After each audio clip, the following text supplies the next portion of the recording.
Hello everyone! Today we're diving into the recap of The Crown Prince's Fiancé. Hit that subscribe button and let's jump in. It happened when the main character was given a task and got lost. Suddenly, she overheard a conversation she definitely shouldn't have heard. The boy asks if Essen really has disappeared. He's sure that if the bride has run away, the master will be furious, so he orders them to find her at any cost. The protagonist realizes she's overheard, but is noticed. At that moment, she decides she's finished. Seeing the three men, the young lady immediately felt that today could be her last day. This is Terni Akira Oviedo, the heir to the Marquis family and the closest to the Crown Prince. Diano Shabi Benedetto is a knight who is called a genius and is also close to the Crown Prince. Adrian Brish Keitel Jackal Allenson is the only heir of Affinino. The frightened girl quickly explains that she came on behalf of Her Highness the Princess. The heir asks who she is. The maid replies that she's from the Rufino's palace. He, irritated, asks who asked her to answer and declares that he was asking something completely different. The girl says that she is just a servant and looks at these guys with horror. The prince replies that it doesn't matter and wants to send her into eternal sleep. He draws his sword, and the girl closes her eyes and screams in fear. Akira grabs His Highness's hand and asks him to restrain himself. He's certain the girl's death will arouse suspicion and suggests handling the matter more carefully.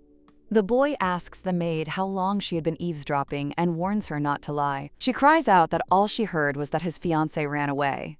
He asks, "Is that all?" The little girl adds that she heard something else.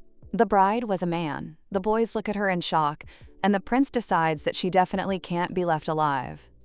The maid falls to the floor and begs to be left alive, promising to do whatever they tell her to do. Adrian comes up to her, asks if she will do everything, touches her face, looks into her eyes, and says that then he chooses her. The main character does not understand what he means and why he chooses her. The prince explains. They have similar hair, eyes, and appearance. He could lie, and no one would notice. And if he tried his best with his voice, it would work too. He tells the girl that if something doesn't work out for her, then it's better for her to remain silent or not even make a sound. The little girl, surprised, asks what he means. The prince replies that from now on, she will be his bride. And so the main character suddenly became the Crown Prince's bride. Terni insists that there are no terrible moments in this, and it seems that the girl is truly innocent. The Crown Prince couldn't understand why he had to marry at all. He was furious and grabbed the first Essen he came across, forcing him to pretend to be his bride. He didn't expect the knight to show pride and run away. But he believes that once he gains the throne, it will all be over. He won't have much longer to endure. Adrian asks how the search for Essen is going. The dark-haired man assures him that Diana was searching for him with all his might. The prince asks why he's even here and what's going on with her training. The boy asks for a break and jokes that they're trying to squeeze him dry. His Highness orders him to go immediately and teach her. The Marquis is surprised. He doesn't have to rush. But the prince doesn't even give him a break. Adrian orders him to take responsibility and make sure the girl can be used. The Marquis can only agree. Overnight, the heroine's world has been turned upside down. Yesterday she was a servant, and today she's the Crown Prince's fiancé. She doesn't understand where she is or who she is now. The Marquis tells the girl that he is counting on her, calls her little one, and introduces himself as Terni's older brother. The girl can't believe it. This man has suddenly become her older brother. What a time she's lived to see this. The guy asks her if she knows he's her brother. All she can think about is that she doesn't want to know. The heroine reflects. After the Crown Prince suddenly chose her as his bride, she was captured and brought to Lily's palace. Lily Palace is where the future wife of the Crown Prince learns palace etiquette. In the evening, lying in bed, the young lady remembers. Although she was told to start studying tomorrow, she could not fall asleep, because now she is obliged to study everything. Terni arrived at dawn, sat her down, and began preparing. The girl still couldn't believe it was real, even though everyone around her was calm. The guy says she seems to understand the situation but will explain it again. His name is Terni Akira Oviedo, and from today on she is Atienne Shabil Rabat Oviedo, the Marquis' secret daughter. The little girl recalls rumors. The Marquis once had a younger daughter, but she had no idea there was such a story behind it. The Marquis says that if Essen had not run away, he would not have had to suffer through all this. Essen was the Crown Prince's escort knight, and he was likely the very man bride the prince loved. The protagonist doesn't understand why they were discussing this precisely when she was there. And now she's here. A bride, a victim, or what? She just wanted to live in peace. Turney says he's sorry too. She hooked up with the crown prince by chance, and as luck would have it, she was spotted.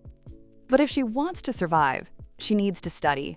There are only 2 weeks left until the ball. The Marquise says she must become as like Essen as possible to play the role of the bride perfectly. But he doubts she can do it. The girl isn't sure she'll survive. She promises to remember his words and calls him Count of Oviedo. The boy objects. That's too dry. Now they're brother and sister, which means they can call him more simply, sometimes little brother. The Marquise says that since she worked as a servant, she must know aristocrats. The girl replies that she knows only a few. He declares that if she knows only a few, she will perish. The little girl tries to convince him that she knows everything perfectly well. The prince enters the room and asks if they've finished their training. The Marquise says they're almost there. The girl thinks they haven't even begun. The heroine looks at the gentleman and thinks that it seems she did something wrong again. Adrian says that since they're almost finished, let the Marquis leave. It's nothing urgent. The dark-haired man indignantly reminds him that it's urgent, but the prince simply pushes him out the door. The young lady does not understand why he looks at her like that and thinks that 2 people are responsible for her education, her elder brother Turney and her main servant, Madame Lucy. Lucy reassures the lady and promises that she will shine brighter than anyone at the ball. But first, she needs to completely alter her entire outfit. Hearing this, the girl decides that Lucy is a little strange and wonders if she also knows that very secret. The young lady asks the maid if she knows that the previous bride was a man. Lucy replies that of course she knows. After all, it was she who dressed him in women's clothes, and in her opinion, no one suspected anything. The maid says the dress needs to be altered immediately, the very one the lady will wear in 2 weeks, and the festive suit for His Majesty's birthday is simply magnificent. Lucy claims that if you see this dress at least once, you will dream about it for the rest of your life. It is so beautiful. The girl remembers that the ball she will be attending is a celebration of His Majesty's birthday. Madame says Mr. Essen was a good friend of the prince, and she herself is saddened by his disappearance. She explains that the atmosphere between them was complex, as their relationship was special. The maid says it's understandable. They've been friends since childhood. His Highness even said that if anyone turns out to be worse than Essen, they won't enter the same hall. Then Lucy reassures the lady. She'll get used to it quickly, and no one will discover her. Lucy reports that she has taken all the measurements and will now select the colors that will suit the new Lady Ati. Crown Prince Affinino Hadrian, as the sole heir, received much praise. He was talented, recognized by society, and beloved as the Empress's son. Rumor had it the prince was the perfect heir. But he had one serious flaw that was kept hidden: a terrible temper. However, it was impossible to hide such a character. Rumors would have spread sooner or later. Moreover, he hated women and ignored all proposals of marriage. And suddenly, the perfect partner of fate appeared: Etienne Chabille Oviedo, a daughter who literally appeared out of nowhere in a family that had always had only one heir. For some reason, society didn't even ask questions. The protagonist realizes that her former daughter was actually a man in drag. She can't imagine it, but she thinks he ran away because he couldn't stand her vile nature. Etienne thinks that it all sounds logical, and she can even guess why this happened. His Highness asks what she's thinking about. The girl realizes she's lost in thought and says she was simply distracted. The prince asks her if she wants to die right now and draws his sword. The girl screams and explains that she was just lost in thought. Adrian thinks that she wants to end her life, but the little girl begs him to let her live and admits her mistake. Turney asks the prince to stop joking. The girl understands that the prince was simply playing with her, but she senses that the sword will appear again. The prince orders her to repeat her last words. The girl is confused and looks at Diano, but he looks away. She feels he acted rudely. She turns to her brother and asks him to help her repeat the process. Then she asks if he's planning to send his sister to another world himself. The prince asks if there's another answer. The girl assumes he was talking about a date. His Highness replies that's nonsense, and the girl decides she's finished. Adrian thinks he's given her several chances already and asks if she's stupid. He thinks she's of little use and that they'll be discovered. Turney says she's better than nothing. Diano adds that she seems perceptive. The prince asks if Diano is going against him. He objects and declares that he would never disobey his orders. The heroine understands he's only pretending to be an assistant, but it's no use. The prince only becomes more enraged. She senses enemies all around her and is certain they're angry that they can't kill her yet. Turney asks His Highness if he will marry that girl. The prince angrily asks if he wants to die too. The young lady thinks they are discussing it, but they are not going to tell her anything. The guy says that the princess is looking for a servant. She sent her to the crown prince, but she did not return. Adrian reminds her that he told her to tell him she's dead. Turney asks who would believe that, and the prince tells her to come up with something more convincing. The Marquis complains that he's been assigned a difficult task again. Diano says that if the prince wants to kill her, he'd better do it quickly and dispose of the body. The little girl thinks that this man's mouth should be sewn shut. How dare he talk about someone else's life like that? The prince asks what nonsense this is and wonders if he would marry that crazy woman. Diano counters that there are things that cannot be said and wonders how the prince could utter such a terrible phrase. The pink-haired boy says he'd rather die. The prince replies that there's no need to die. The heroine thinks that she envies him. He is ready to die, and she wants to live, but she is threatened with death. The young lady raises her hand, apologizes, and asks if he should have a bride. Until then, the crown prince had easily withstood the pressure, even without a bride. And everyone was shocked when he suddenly brought one. The girl muses that he doesn't need to look for a replacement. The master, however, says there's a reason she needs to know this and tells her to focus on her duties. She replies that she will. Turney asks His Highness why he is being so rude to her, since she might be interested. The young man explains. The Empress wants the prince to marry as soon as possible. His age used to save him, but now he's in his 20s, and he's a complete failure.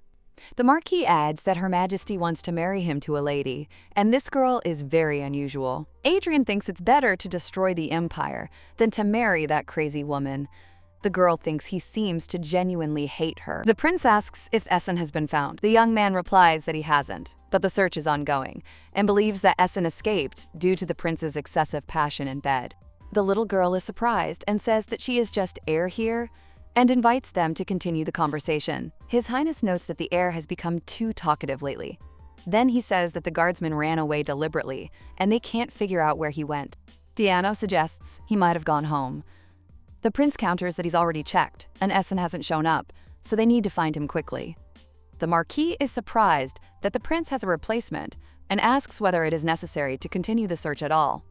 Adrian asks if she believes it herself and tells her to make the most of these 2 weeks, because everything must go perfectly by the Empress's birthday. Etienne apologizes and asks what will happen if everyone finds out she's a fake. His Highness calmly replies, either she'll die or she'll die, so she should try. Turney approaches her and suggests a friendly chat between brother and sister. At that moment, the girl thinks they barely know each other, and he's already calling them family, even though they don't share a drop of blood. The girl decides that she needs to get out of here as quickly as possible. The Marquis asks if Ati is planning to run away. The girl thinks he's some kind of seer, but out loud she assures him, of course not. The young lady asks what will happen if she tries to escape and is caught. Turney answers simply, off with her head. The guy explains that she herself should understand. The security in the inner palace is extremely strict, and after Essen it was even strengthened, including the palaces of Lily and Fuensetia. Turney says that Adrian is devoid of compassion, and that her very life is a remarkable mercy. The girl is astonished, but he adds that he is simply stating a fact. The young man says she's only alive because he's her brother, and Adi can be rude to Adriana and still survive. But he adds that's definitely not the case for her, and hopes she lives a long time. That day, the desire to escape vanished completely. She trusted Turney, and after that, she had to dive headfirst into her studies for her own survival. Ati studied the palace system and the duties of the nobility. She mastered it surprisingly quickly, perhaps because she herself came from a ruined noble family, otherwise she would have died at the hands of the crown prince. The girl understood that the classes were brutal, sometimes merciless, but she was happy. The more she studied, the better her chances of survival. The heroine felt that she couldn't take it anymore. She had no strength left, and Madame Lucy only laughed and kept slipping her new dresses, one more beautiful than the other. Ati can't stand it and asks when the training will start, because beautiful dresses don't affect her life in any way, and she needs to study now. Lucia smiles and says everything is fine. She's sure the girl can handle it. A surprised Ati asks how she can handle it if she doesn't know anything. Diana was passing by, curious about how things were going. He popped in and asked how the training was going. Lucia smiled and declared that everything was excellent. The girl doesn't understand what could be wonderful about this, but the young man assures her that everything is fine, closes the door, and leaves. Etienne thinks he's not doing his job at all. Wasn't he supposed to check if they were actually studying? Several days have passed since Addie began training to become the ideal future wife of the Crown Prince. Adrian reflects. He entrusted her with this task without the slightest hope, but she's handling it remarkably well. She may be confused and imperfect, but she's perceptive, quickly assesses the situation, and subtly adapts to the moods of others. The prince thinks perhaps she's learning so quickly because her life is on the line. She's obviously only trying to survive, but she's proving useful. Tierney believes that perhaps Ati has excellent qualities from the start, since she was born into nobility. His Highness wonders if they're actually brother and sister, yet he cares so much about her. He asks what qualities he's referring to, and clarifies whether he's hinting at the qualities of the Crown Prince's wife. The Marquis objects and says that he is only talking about his younger sister. Adrian thinks he could kill him, but it's not time yet. Otherwise, he'll have a lot of work to deal with. Tierney is delighted to have a sweet sister who listens to him.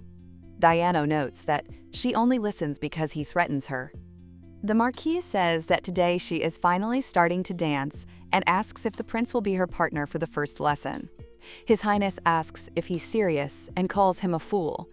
Tierney replies that the noble brother has no choice but to go. Poor sister. The Marquise thinks that once upon a time, this guy also wasn't happy about a headache named Viola. And he doesn't understand why he likes her so much now. Lucy announces that she ordered about 50 dresses. She's stunned. Why so many? And she wonders if she'll ever be able to wear them all.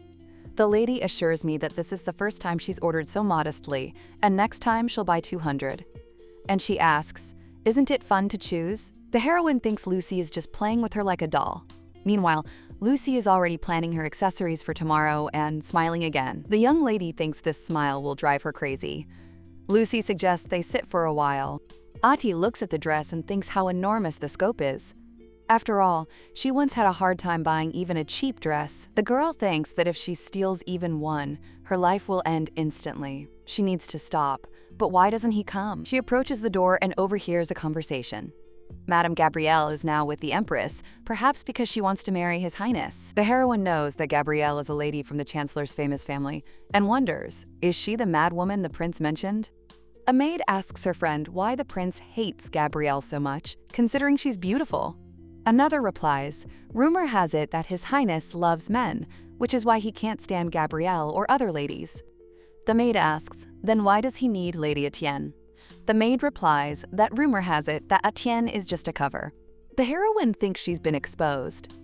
But then she realizes there are pointless rumors circulating in the palace, and the only question is who's spreading them. Lucy brings a pile of books and announces that Adi will now learn all of this, today. The young lady looks at the book, not a single picture. The letters are tiny. Even if she read all day, she won't learn everything. The madam announces that the dancing will begin at 7. The girl is surprised, but understands. To survive, she must study and live. The prince asks how the maid is. Madame corrects him. He should call her his bride. He agrees and asks again, how is his bride?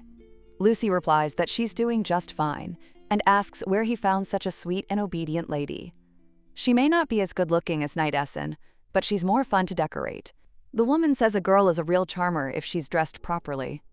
From morning to night, she teaches etiquette, poetry, singing, dancing, instruments, history, and philosophy, a multitude of subjects. Madame notes that she has never complained and studies with amazing diligence. The prince asks Diana what he thinks of Etienne. He says he's not sure yet, but since she gets along with everyone in the palace, that means all is well. He asks him to observe her a little longer. His Highness thinks he just needs a little more time, and he wonders if he can leave her alone and get through the ball without incident, which is coming soon. Adrian knows perfectly well that if something goes wrong, he'll end up married to that crazy woman. He asks if there's any news about Essen. The boy asks how much longer he must do this. They tell him, until he becomes emperor. Essen is indignant and says he didn't become his knight for that reason. Adrian agrees, even though it looks like Essen is his knight. Essen asks if he's ever seen a knight in a robe. The master replies that he's the first, and let him be proud. Essen asks if he's saying these things because he wants to die by his sword right now. He decides he won't die until he finishes him off, and then throws off his woman's dress. He's had enough. The prince thinks he didn't expect such a flight, and regrets not having figured it out then. Perhaps it was all because of the Empress and that girl. Everyone thought Adrian didn't like girls, but that wasn't true. He didn't like people in general. Perhaps because of the people he'd been surrounded by since childhood. He didn't want to talk to anyone. Society chalked it up to shyness. But those close to him knew the truth.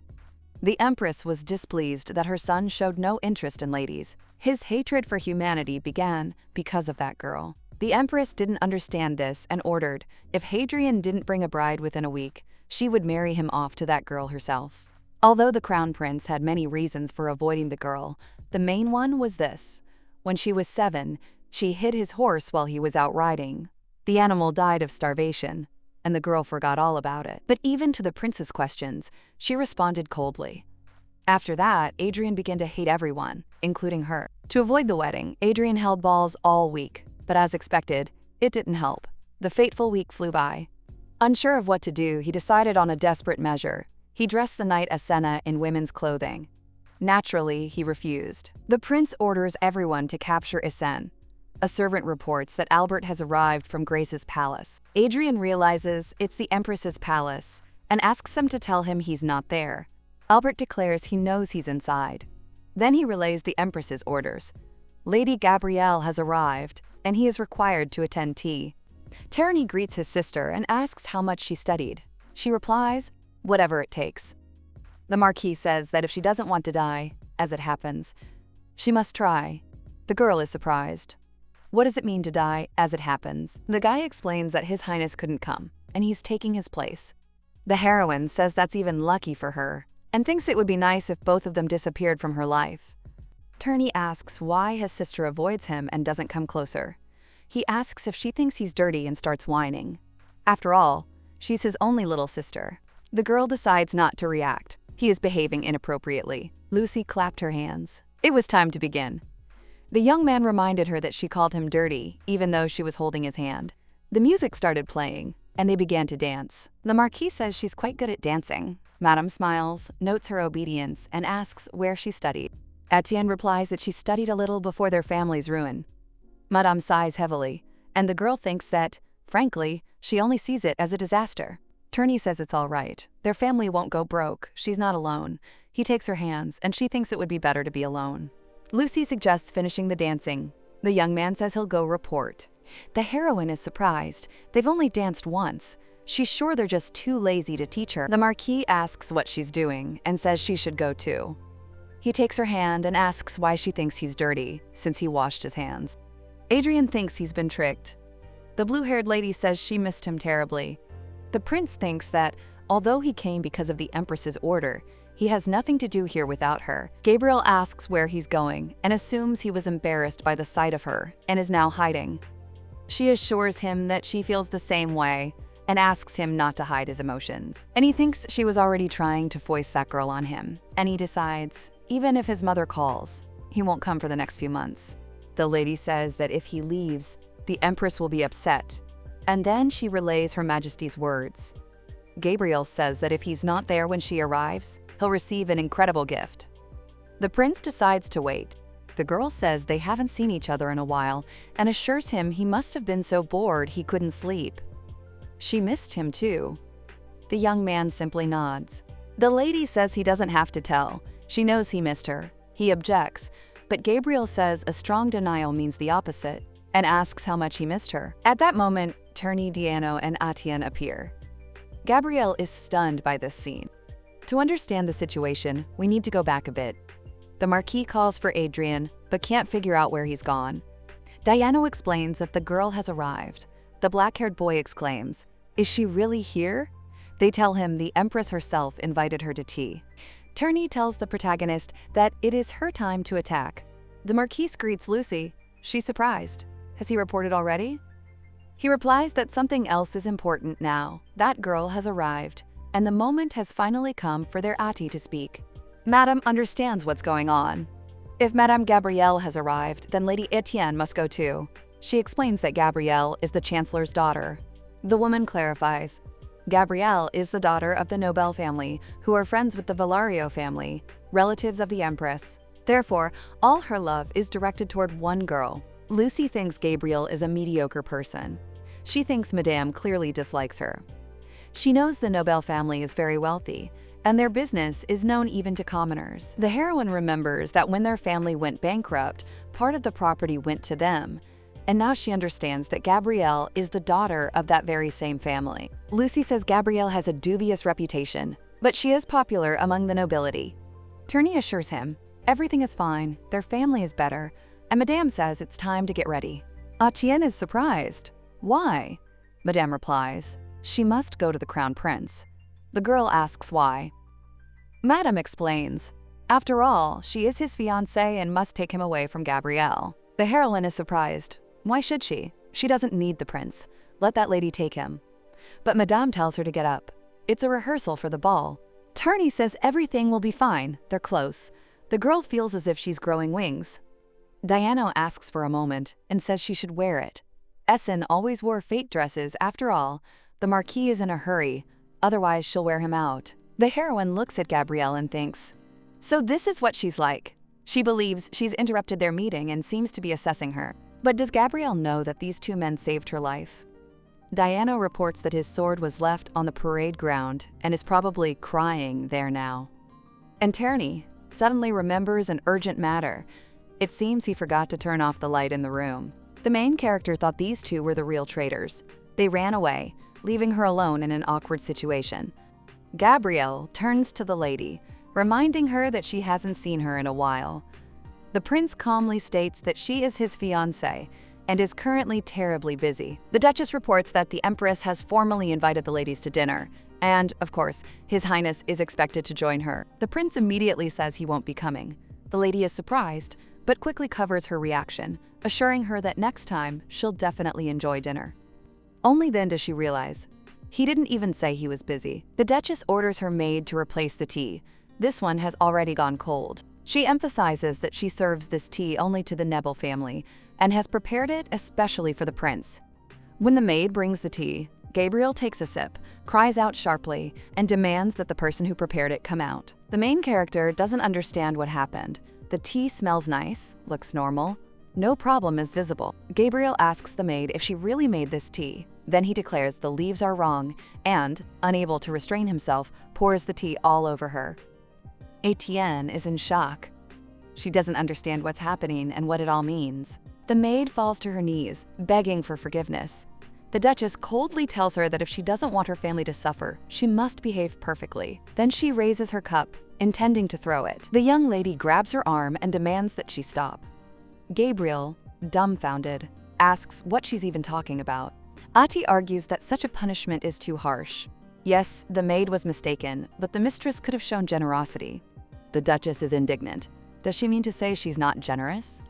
And reminds her that the maid is her personal servant, so it's up to her to decide. The main character says that a maid isn't just a servant. She's a human being first and foremost. Gabrielle, astonished, asks again, and the girl repeats her words once more. Etienne explains that it's okay to scold servants, but a true mistress is known by how she handles minor mistakes. Gabrielle asks if the lady would like to take the maid for herself, since she is so protective of her. Ati calmly replies that if it hadn't happened before her eyes, she wouldn't have intervened. But the Crown Prince is standing nearby, and that's precisely why the Duchess's behavior seems so rude. Adrian realizes she's right, and for the first time, he notices that this girl can be angry. Since childhood, Gabrielle was known for her cruelty. She could slap a maid or force her to wear rags. The prince never liked this. But she never touched him, understanding that the Crown Prince was used to pressuring people. The only thing that bothered him was that she was doing all this right in front of him. His Highness suggests ending the meeting. He says the outcome is already clear and Gabrielle should go home. The blue-haired lady asks him in amazement what he means. The prince replies that he will convey everything to his mother himself and escorts her to the exit. As she leaves, Etienne apologizes to the prince, believing she's overstepped her bounds. But he says everything is fine and she should continue in the same spirit. Adrian adds that she doesn't need to listen to anyone's opinion but his. After all, he is her master, and her life depends on him. The butler announces that the Empress is calling for His Highness. The prince orders him to say he is hunting, but the man replies that the Empress already knows. No hunting, no training, and no politics. The prince sighs. He uses these excuses too often. Since that day, the Empress has summoned him countless times, and he always manages to get out of it. Diana, horrified, begins to insist it's all a misunderstanding. She says they were just about to go to fencing practice and are very sorry they can't go to the Empress. The butler promises to convey everything. Adrian praises Diana, who asks if the prince will train with him. Adrian says he's not going to. Diana is outraged. They'll report it to the Empress, and he reminds them they haven't trained for a week. The prince hands him a stack of papers. If he finishes them in 30 minutes, then they'll practice. Diana takes the documents and thanks him. Adrian thinks the guy is a fool. He definitely won't make it in time. The main character, watching the training, remembers how she was brought here right after school. And she realizes the prince truly has excellent skill. He could easily take her head off. Turney laments that he could have won, but missed the chance to tease the prince for the rest of his life. The girl is surprised. Isn't he his assistant? The blonde declares he can't lose because his opponent always laughs during fights, and today he's in a great mood. He can't believe he feels so close to the crown prince. Adrian asks the lady what she's doing here. Ati remains silent, and the Marquis explains that she's smarter than she looks, which is why she finished her homework so quickly. The prince says they'll check it later. Then he turns to the girl and suggests she try getting angry. But she doesn't even understand what he means. He asks if anything makes her uncomfortable and declares that everything irritates him, especially her. She objects, and he replies that he's glad, because he doesn't need disgruntled people. The main character thinks she doesn't understand how many times her life has hung by a thread. Turney says it was a hellishly difficult day. Diana agrees, adding that their crown prince is a terribly difficult man. The Marquis complains that some people follow orders all day long, while others simply fight with a sword. Diana claims to love the prince's attacks, but today he wasn't as enthusiastic. Perhaps because he's too good himself. The guy asks if he thinks his skills are simply weak. The main character thinks that Turney should keep quiet. He's clearly crazy to say such a thing. The Marquis notices that his friend's cheeks have turned red and suggests that he leave. Ati realizes she's alone with the prince. He asks if she's eaten. She replies no, and he suggests they go eat. She wonders where to. He replies that cleverness is not her strong point and takes her to lunch. The girl feels uncomfortable at the table. The prince asks if the food is bad. She denies it, saying everything is fine, but he is surprised by her slowness. Atienne explains that it's the first time she's tried such delicious food. The prince calls the chef, and within a few minutes the table is filled with new dishes. The girl thinks that perhaps this is his peculiar concern. Then she leans over and wishes him bon appétit. The servant leans toward the prince and whispers something. The prince replies that he understands and will come back later. The servant promises to convey this to His Majesty. The prince turns to the girl and calmly says he'll take her home. She freezes in surprise. She was sure he'd simply let her go alone. Ati sheepishly apologizes and asks His Highness if he doesn't have to go. He confirms her words, but she asks, puzzled, why? Adrian replies that he's afraid she'll run away again. Lucy asks the lady what's on the schedule today. She replies that, as always, it's school. But Madame corrects her. Today is a trip to the Grace Palace. Hearing this, the main character is surprised. After all, this is the Empress's palace. She wonders if this could be the very day of her death, and if she had known in advance, she would have slept longer. Although she believes, you can't get enough air before death. Atienne asks, perplexed, if she really must go. Madame wonders why she needs to discuss the obvious. After all, the Empress herself is waiting for her, so she orders her to hurry. The girl asks Madame if Lucy is going with her and if the Crown Prince will be there. And she thinks to herself, he may be useless, but he's better than meeting the Empress alone. Lucy replies that the Empress has secretly invited only her mistress and assures her it is a great honor. But the young lady secretly thinks that such an honor is completely unnecessary for her. Madame reports that everything is finally ready, rejoices at her skills, and says that the mistress is incredibly beautiful, all thanks to her golden hands. As she leaves the room, the lady notices the prince. He asks where she's going. The girl remembers that the invitation was secret and doesn't know if she can talk about it. His Highness reminds her that he cannot stand repeated problems and asks again where she is going. The young lady is at a loss for words. What on earth is going on with this man today? Lucy greets the crown prince and informs him that the lady is on her way to meet the Empress, who has summoned Etienne. The heroine is shocked. Was it even possible to reveal this? The prince clarifies that she's going to see his mother, and the girl confirms. Adrian warns her that if she says anything stupid, he won't let it go. She replies that she never doubted that would happen. His Highness admits to being worried, so he advises her to answer yes to everything. The lady agrees, says she'll go then, and mentally resolves to escape from here as quickly as possible. The prince stops her and notices that she's going the wrong way. Then he smiles and invites her to follow him. Following the prince, the girl notices golden patterns on the doors and thinks that one such pattern could feed her for the rest of her life. Adrian tells her not to block the passage. The lady asks if he's going in. He's surprised. Why does she think he came here? Ataka apologizes and tries to explain that the Empress only called her, but the prince does not listen and simply opens the door. The Empress greets Lady Etienne. The heroine responds with an equally respectful greeting. The prince's mother invites the girl to get comfortable. When Adi sits down, she shudders. Goosebumps run down her spine. The Empress says she doesn't remember inviting the crown prince, adding that even though he is her son, she sometimes can't lift her head from shame for him. Then she turns to the girl and says she hasn't seen her for a long time. Ati remembers the prince's words, to always answer only yes, and does so. Hadrian asks why she invited the lady, but the Empress replies that she has no business with him. He then declares that Ati is his fiancé. The Empress is shocked and asks the maid if she heard it. The maid confirms. The crown prince called the lady his bride. The woman says she was thrilled and smiles. She never expected to hear such a thing from her son. The prince declares that if the conversation is over, he will take the lady and leave. The Empress suggests getting down to business. She says that a few days ago, during Lady Gabrielle's visit, something happened while she was briefly away, and she wants to know the details. The young man explains that Ati simply stopped Gabrielle from beating a servant. The Empress agrees. Everything is clear to her now. Gabrielle complained that Lady Etienne seemed to disrespect her, which is why she became interested in what happened. But she believes nothing serious happened. The Empress adds that although Gabrielle was rude, she hopes Lady Etienne holds no ill will. After all, if one gets to know this child better, one will see that she is kind. The heroine agrees again and thinks to herself, I wonder where she is kind. Her Highness says it's perhaps because she's cared for Gabrielle like a daughter since childhood. She assures him that they'll still have to deal with each other often, so she'd like them to remain on good terms. The Empress explains that Adrian and Gabriel grew up together and will continue to see each other. She hopes Lady Ati understands this. The girl agrees. The woman says embroidery has become especially popular lately, but the heroine thinks so much time has passed that she can't even remember the last time she did it.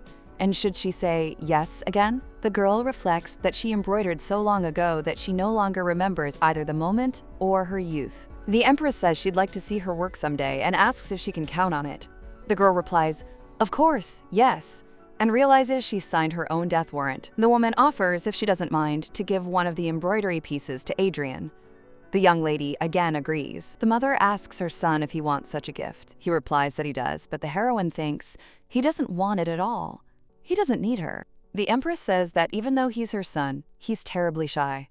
Then she remarks that the weather is wonderful today. The sun is almost too bright. She turns to the lady and says that since she's wearing a veil, she has nothing to worry about getting a tan. The girl nods again. Her Majesty asks if her son Adrian is a little bad. The girl answers yes, and immediately realizes she was mistaken. She meant to say no. The woman is surprised, not expecting such agreement. Then she asks if her son treats her badly. The lady again says yes. The next question is whether he irritates her. Etienne answers affirmatively. The Empress says she doesn't understand how he grew up like this and recalls how sweet and handsome he was as a child. Then she notices that the lady clearly doesn't believe her. The heroine thinks it is impossible to believe, but she agrees again. The woman says he spoke very kind words and was incredibly sweet as a child. She misses those times. The prince asks her to skip the unnecessary conversations. The mother asks her son if he's embarrassed and wants to call her mommy like he used to. He flatly refuses. The young lady is surprised. Was the crown prince really such a kind child? The Empress asks if she is comfortable here. Ati again answers, yes. Her Majesty says she thought so and claps her hands. She appreciates the lady's sincerity. The prince looks at his mother in surprise. The Empress wonders why he has such a stern expression and asks if it wouldn't be better to discuss her behind her back. Then she takes the lady's hand and says it seemed as if she was keeping her distance. But now she's glad they've been able to become closer. The woman turns to her son and says he's not matured yet, so he'll likely be cold. Then she asks the lady to take care of him. Ati agrees and thinks that it seems that simply by constantly saying yes, she managed to win the trust of the Empress herself. Her Majesty says she has one request. Tomorrow, a delegation from the Sirius Empire will arrive for her birthday. Among the guests will be her younger sister, Empress Veronica, and Crown Prince Ronan. She adds that she's considering leaving their care to Lady Ati, but as soon as she says this, the prince intervenes. He'll take care of the guests himself. The mother is surprised, and Adrian says that if this conversation is over, he and Ati will go. The Empress looked at her son and realized that he had already begun to care for the girl. This unexpectedly warmed her heart. Walking down the corridor, the protagonist asks what happened. The prince asks if she's asking because he doesn't understand. The girl begins to worry. Has she done something wrong? Then she remembers that he told her to only answer yes. And again she thinks, the danger of death has not gone away. Tierney, hearing this story, laughs and says Adrian is terrible. He's enough to drive you crazy. The girl warns him that if he keeps laughing like that, he'll be in trouble. Diana remarks that His Highness looks incredibly cool with a sword. And at that moment, Ati thinks, it seems there isn't a single normal person among them. The Marquis asks for a second, orders the prince not to move. He's holding a vital document. Adrian tells him not to talk nonsense and suggests he simply die with dignity. Tierney reports that he's found out where Essen is hiding, and he's the only one who knows. Then he asks if the prince will kill him anyway. Adrian orders him to name the location immediately.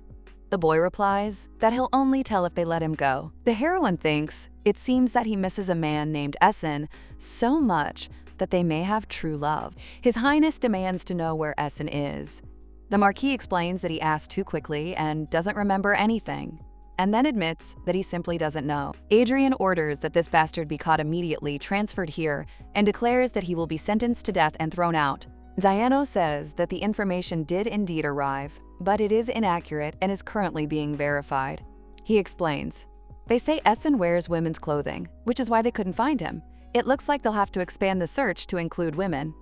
Adrian orders him brought back alive and well. He can't afford to hurt Essen anywhere. The main character thinks it's definitely love. Diana says Essen ran away just recently, and he already misses him. Adrian grumbles that he misses him a little too. On the Empress's birthday, delegations from various countries arrived at the palace to congratulate Her Majesty. This day was declared an official holiday. Commoners ate, drank, threw balls, and a huge festival took place in the capital. Etienne thinks that on another day she would also go out and enjoy the holiday. But not today. The prince tells her not to go anywhere. The palace is noisy because of the delegations, so she needs to be careful and stay out of sight of the guests. The young lady is surprised. Why? He replies that he doesn't trust her. She asks if the palace is safe, and he orders her to stay in her room. Ati asks if she can skip the meeting with the delegation. He says she can sit where she is. Then he asks if she plans to greet the guests without learning the basics of behavior for the crown prince's bride, and if she wants to disgrace the imperial family. The heroine says she'll be a good girl and sit quietly. She lies down on her bed, declares that school is over for the day, and, having some free time, decides to go to the library. She thinks that if she slips in there quietly, no one will notice her and everything will be fine. Suddenly, she sees the knight Diano and asks in surprise what he's doing here. He replies that they're his family. They usually live on their lands, but they've come to the palace for the celebration and have just greeted everyone. A man with pink hair greets Lady Oviedo and introduces himself as Viscount Benedetto Cicigno. Ati understands that if he's a viscount, he's the heir to their family and Diano's older brother. Benedetto tells the girl she should say hello. Little Acacia quietly greets the lady. The young man asks for forgiveness for his younger sister's rudeness. The heroine greets the girl and says she's glad to meet her. She gives the little girl a candy, who thanks her, then hands it to her little brother. Ati secretly thinks she's going to die from her cuteness. The gentleman says, perhaps sounding a little impertinent, but asks where they were going. He is worried that they have taken up Lady Oviedo's time. Atienne explains that she simply decided to take a walk. To herself, she thinks she can't admit it. She was going to study. The little girl tells her brother it's her candy and asks why he's eating it. He replies that he thought she gave him a snack. The girl explains that she simply loaned him the candy to greet the lady. The lady reassures the little girl, telling her she has more sweets and can eat them later. Then she tells Diana not to take the candy away from the children. Etienne tells the gentleman that they should continue their conversation, and she will go. She bows. When the little girl waves at her, the lady thinks the girl is impossibly sweet. The butler reports, the Empress of Sirius, Lady Veronica, and her retinue have arrived. The prince greets the lady and says he hasn't seen Her Majesty Empress Veronica in a long time. She asks him not to waste time on formalities. Adrian tells her his mother is waiting for her inside. Veronica replies that she'll finally see her little sister, and even though the drive was boring, it was worth it. The prince invites her to follow. The woman stops and asks Ronan how long he intends to remain in the carriage. The boy declares he's not going anywhere. Veronica reminds him they've already arrived and asks if he plans to eat and sleep right in the carriage. The Empress glares at the servant to pick up the boy. When he does, Ronan shouts indignantly, demanding he let go, considering it rude. He asks how he dared to touch a member of the imperial family, threatens to send him to the chopping block, and again orders him to be released. The prince thinks no one will want to mess with such a little one. Ronan demands to know why he's staring at him. Veronica asks her son if he thinks he's still in Sirius. She explains that Adrian is his older cousin and the crown prince, and what kind of words are those for an elder brother? Then she tells him to apologize. The boy turns away. He definitely doesn't intend to apologize. Adrian says everything is fine and suggests his aunt go inside. His mother is waiting. The Empress notes that Ronan is still young and short-tempered, so she'll apologize for him herself. The boy insists everything is fine. Seeing him, the Empress says he's grown up. He was once the same height as her baby. The boy replies that it was a long time ago. Veronica asks Adrian to keep an eye on Ronan, and if he doesn't listen, she can spank him a couple of times. The maid is anxiously searching for Crown Prince Ronan. He's disappeared, and she has no idea where he's gone. Meanwhile, the boy is hiding in the bushes, watching her. Ronan thinks he won't get caught. He's been playing hide-and-seek for years and is excellent at hiding. The only question is, will they scold him if they do catch him? The young gentleman understands. If they send the guards after him, he'll be captured immediately. So he needs to find a secluded place quickly. With these thoughts in mind, he takes off running. Suddenly, he hears a strange sound. Thin, pure, almost like the voice of an angel. Ronan peers out from the bushes and notices the main character holding a white bird. His eyes widen. It's like an angel standing before him. He apologizes, but the bird immediately takes off. The boy, confused, asks, is she really an angel? Or maybe a fairy? Etienne calmly replies that she's neither an angel nor a fairy, but the child is outraged. That simply can't be. The girl, however, is thinking of something else. There are no boys that age in the Offenson's palace, so he must be from another imperial family. She assumes the delegation is staying in the southern palace. It appears they're only here for a short time and are just visiting Poinsettia. Ronan is delighted. Meeting such a beautiful lady is a true blessing. He asks if she wants to have some juice with him. Etienne thanks him, but is forced to decline. The boy is stunned. Why? Then Adrian approaches them and calmly answers for her, because she's his fiancée, and he adds that means Ronan has been hiding here all this time. The boy is outraged. He's not a baby at all. He calls for help from Mistress Angel. The devil is going to catch him. He needs to be scolded. Adrian merely sighs and asks the girl what she thinks. Etienne smiles softly and asks her to be careful with the child. The prince nods. Good, that will be more gentle. The next moment, he picks Ronan up and places him on his shoulder. Gentle enough? The boy squeals, calling him the devil, and Adrian agrees, declaring that tonight he'll be the devil's dinner. Ronan looks at the girl pleadingly, begging him to save her, but Adrian reminds her she's his fiancée, and then asks her if she knows who the child is. The boy proudly announces that he is Ronan, Crown Prince of Sirius. Etienne is shocked. Where did the Crown Prince even come from? And did she say something wrong? Adrian places the boy on the sofa, and he screams that the devil separated him from the angel, even calling him Satan. The prince asks if his eyesight is okay. Ronan sincerely does not understand what is being discussed and demands to be returned to the angel lady. Adrian offers to take him back to Sirius. Right now. He's even willing to take it upon himself. But the boy protests. No, he stays here, next to the angel. The prince reminds him that just recently Ronan wanted to go home. The boy is outraged. But that was before he saw the angel. Turney enters the room and asks in surprise who the child is. Adrian replies, "Yes, just one of those." And the child shouts back, "Who the hell is he?" The Marquis quietly approaches the prince and whispers that they've discovered Essen's location. He asks, "What to do?" Adrian clarifies, "Who else knows?" The answer is, "Only he."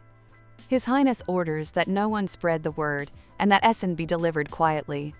A small reception, in honor of Sirius's delegation, is being held in the main hall of Florence's palace. Although it's considered a family affair, nearly all the high-ranking aristocrats are present. And, of course, Gabrielle is there. Upon learning this, Adrian immediately takes Etienne with him. She asks if she has to go. He says she has nothing to worry about. He'll just stand there and then leave. Etienne asks if it's dangerous, but the prince replies that it's just a family gathering, nothing special. However, seeing the crowd of people, the girl almost gasped. A family party? That didn't look like it at all. Adrian approaches the Empress and his aunt, apologizes for being late, and explains that his bride is very shy. Etienne thinks the slightest mistake will be the end for her. She needs to maintain her dignity. The girl apologizes for the delay. The Empress smiles warmly. All is well. Then she shows her to her sister and says that this is her future daughter-in-law. And isn't she graceful? Veronica is amazed. This guy, who seemed like a natural loner, brought a girl. She's sure they'll make a wonderful couple. The prince asks about Maria. The Empress explains. She left, citing a headache. When Gabrielle approached her, she couldn't even answer. Or she simply didn't want to? Hadrian notes to himself. The Emperor hasn't shown up either, which means he can leave after a short visit.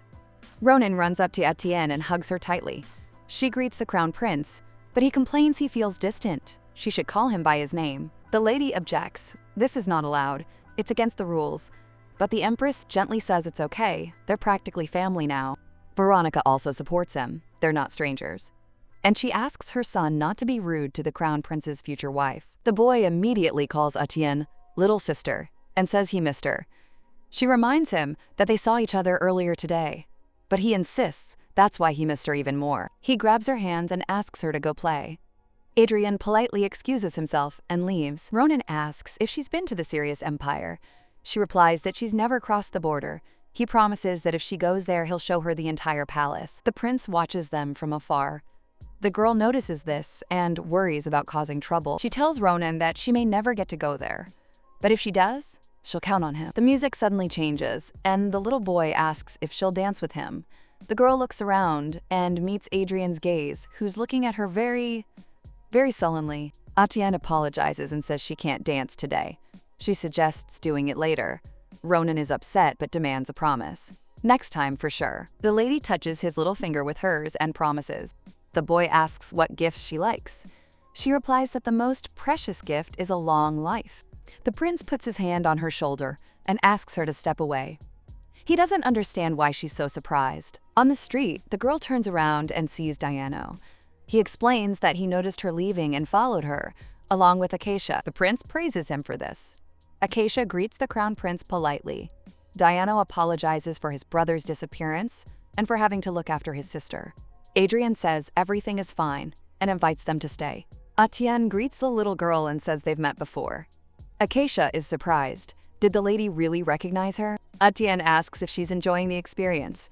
The girl replies that it's a bit difficult, but bearable. The lady says that if it gets too difficult, she should let her know right away. Acacia agrees and asks to speak to her informally. Etienne asks if she can just call her Acacia and is delighted. She's always dreamed of having such a sweet little sister. Ronan, hearing this, approaches the main character and also asks to speak to him informally. Then he glances at the pink-haired girl and asks why she didn't even say hello to him.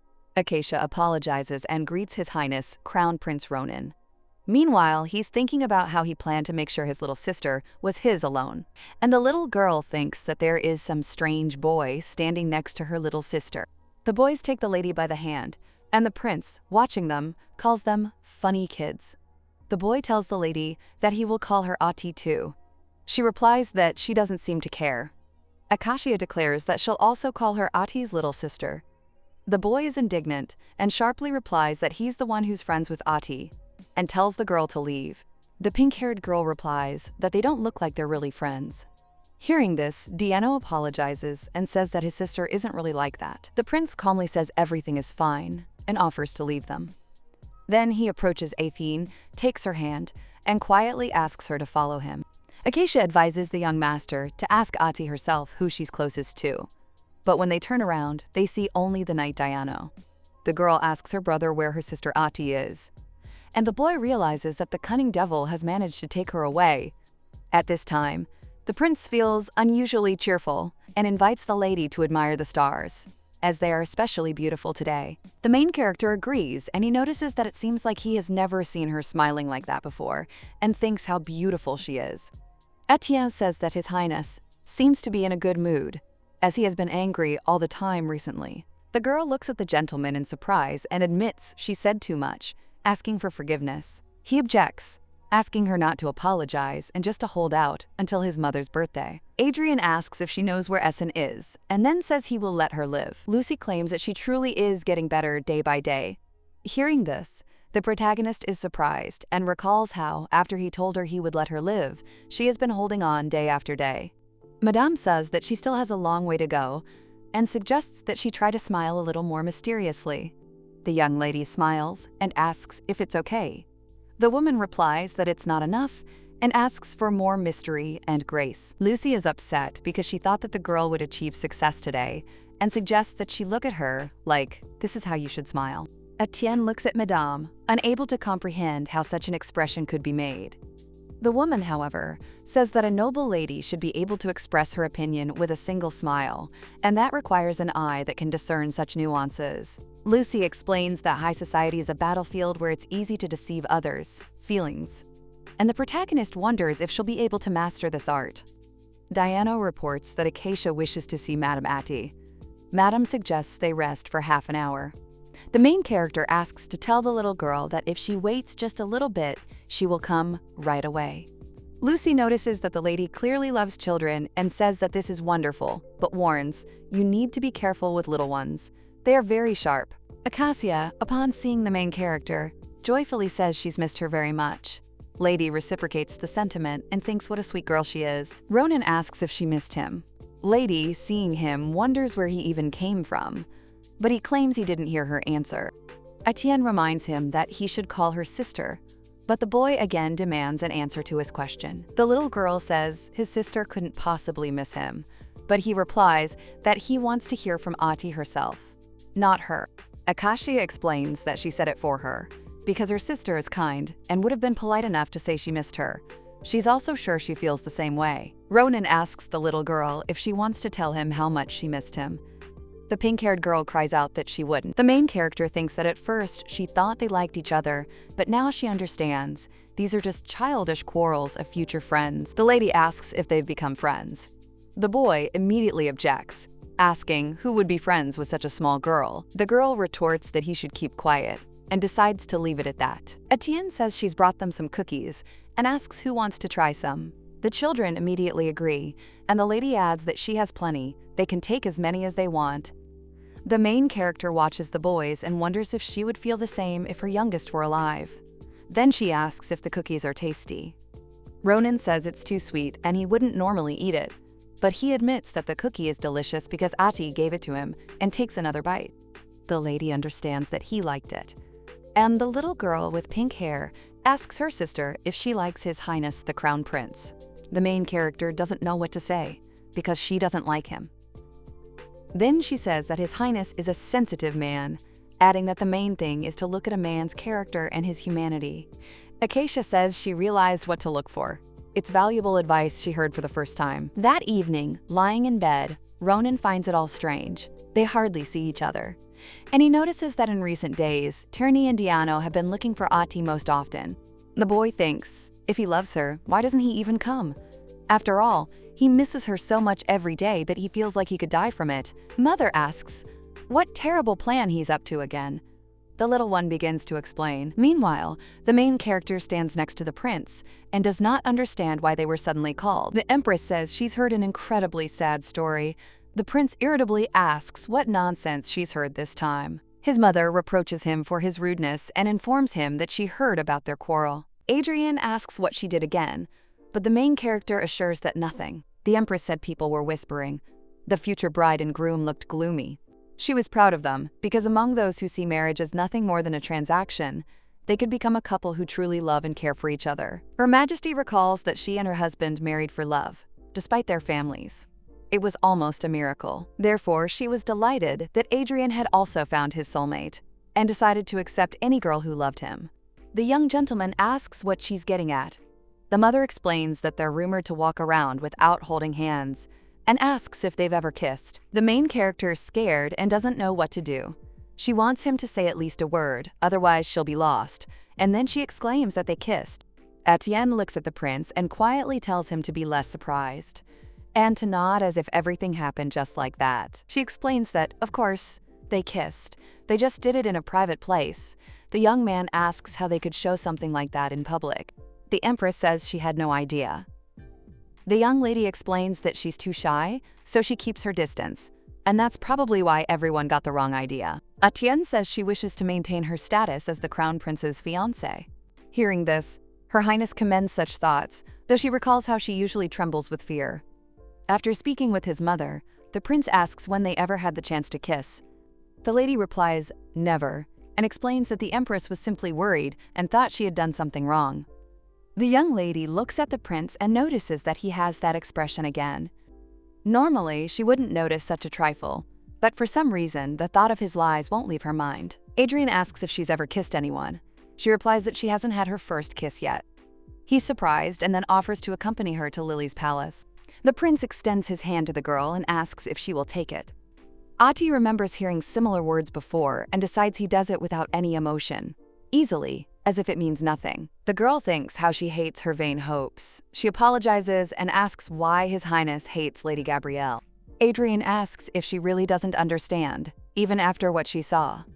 Ati replies that she thought he had another reason. He explains that the girl is cruel and selfish, thinking only of herself. That's why she's unmoved by the deaths of others, and she also believes everyone around her is just like her. The main character decides the prince's heart is taken by another man. She doesn't understand why this upsets her so much, and says she hopes he will soon find a true bride. Adrian thinks she hates being his replacement so much, and the girl asks, surprised, if she said something wrong, because she doesn't understand why he's so gloomy. Lucy announces that today they will be learning the rules of tea party etiquette. It is the basis of noble society, although quite complex. The woman explains that tea parties have their own relationship lines. These lines guide people in choosing how to drink their tea and what information to exchange. The key is to read these lines correctly. Suddenly, Lady Gabrielle approaches them and greets them. Lucy asks why she's in Lily's palace, as she can't just walk in. Gabrielle says she received personal permission from the Empress and has come to share important news. Ati asks which one. The blue-haired lady explains that she heard an unpleasant rumor that the relationship between them had deteriorated. She clarifies if it's true. The main character realizes she came only to hurt her. She objects and says it's not true. Gabriel insists that this is exactly how it is. Ati again assures her that this is a lie. At that moment, the prince approaches and asks what's going on. Gabriel turns to him and asks if he came here for her. Adrian replies, no. Ati asks her guest if she's been here too long. She's probably busy. The blue-haired lady says everyone's looking for her. She's terribly busy. But since it's so late, she'll leave. Next time, she promises to stay longer. Etienne realizes that rumors of their rift have spread too far. She's irritated by being treated with condescension. After all, she's just a maid, yet she should be the crown prince's bride. The heroine believes this place should rightfully belong to Etienne, and before Gabriel leaves, she turns to the prince and tells him to kiss her. His Highness is surprised, reminding her that she was talking about her first kiss. But the girl assures him that everything is fine. Then he kisses her. The young gentleman realizes he was just pretending, but suddenly notices how pleasant it is to kiss. And he doesn't understand why no one warned him. Seeing them, Lady Gabriella is furious. Her Adrian is kissing another. She can't understand how this impudent girl dared to touch his lips, and she decides she will answer for it. The main character notices the maids, glances, and assumes they're discussing their kiss. She wonders, are all kisses this pleasant? Or is it just because the crown prince is handsome? Lucy reminds her mistress that the Empress's birthday is coming soon, which means she needs to spend her days in a more formal and strict environment. The woman says this is a major event, attended by many delegations, and Ati must be so beautiful that everyone will admire her. Ati asks if this is possible. Madame cries out indignantly, assuring him, of course it is. Lucy says that this collection contains dresses made to special order for Lady Ati, and thinks that it has been a long time since she dressed anyone except Mr. Essen. The lady explains that today they will choose dresses, tomorrow, accessories, and the day after, a fan and shoes. The girl thinks she simply won't be able to cope with all of this. On the day of the celebration, Lucy looks at the girl and proudly says she knew she was right. Then she asks if she likes the result. The girl replies that she feels like a completely different person. The woman reminds him that she warned him that the young lady would become truly beautiful. She suggests they go and win over the guests. Etienne says there will surely be other beautiful ladies in the room. The woman wonders if she doubts her skills and suggests asking His Highness's opinion. The crown prince looks at the lady. She asks what he thinks. He replies that she looks good. The girl is a little upset. She prepared so diligently, and all she heard was this. Tierney asks Ati if she has finished preparing, and says with admiration that she is so beautiful that he did not even recognize her at first. Adrian puts his arm around the girl's shoulders and tells the boy to stay away. The Marquis smiles and says he admires how much the prince cares for his partner. The prince tells him to stop talking nonsense and stay out of his way. The boy says he's leaving now and wishes them a good time. The young lady thinks that this day has finally come. If she can handle this, she might survive.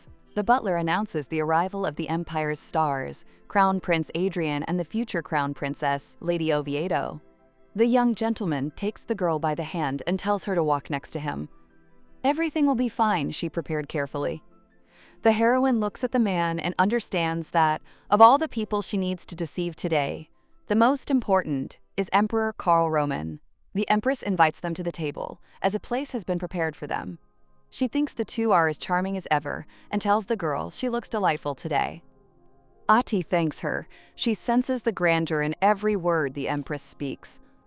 The Emperor merely watches silently, then says they can go and that they should marry as soon as possible, as the Empress wishes. The heroine is glad everything went without incident. The prince says they will take their leave. Mother admits she doesn't know what happened between them, but they look much better than before. Etienne thanks the Empress, who wishes them a good time. The girl believes she survived. Her identity hasn't been discovered. She's still safe. The prince suggests the lady try her best. The aunt approaches him, says they haven't seen each other for a long time, and asks if he's doing well. Ronan approaches Ati and asks her to dance. She's embarrassed, but he reminds her that she promised to dance with him next time. Veronica asks her son if he will go with her. They need to congratulate their sister on her birthday. The heroine thinks she can't relax just yet. She's already tired, but she understands this is only the beginning. Ati notices Princess Marie, who approaches her brother and greets them. The prince suggests they drop the formalities and asks what happened. The princess is outraged that her brother ignored her messages. He insists that this is not true. Marie reminds him that she asked him about the missing maid.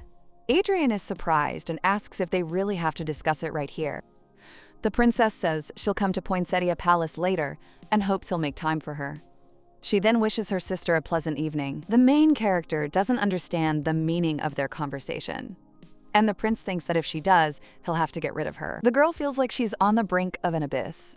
At least Adrian is nearby, so people whisper but don't approach. Etienne hears people commenting on her height, as if she's gotten shorter. She remembers she deliberately wore high heels and fears being discovered. The girl decides to hold on. The prince quietly tells her to look at the floor. Tierney approaches them, and the prince asks Ati to pretend they don't know each other. The boy asks why she's avoiding him. The girl replies that he barged right through the hall, but she wonders who he's brought with him. The prince greets the Marquis of Oviedo and says he hasn't seen him for a long time. The protagonist realizes that this is Tierney's father, and her father. The boy whispers for her to call him Daddy. She is shocked. The gentlemen around her decide they're on bad terms. The prince whispers that if she doesn't play her part properly, she'll die. The young lady hugs the man and calls him daddy, happily saying that she missed him. The marquis notices that she's lost weight. The girl says she's tired and then realizes she said something stupid and quickly puts on weight. Everyone around her watches closely. The prince takes the girl by the hand. At that moment, Gabriel appears with his father, who greets the marquis. The heroine realizes that Adrian is still following her.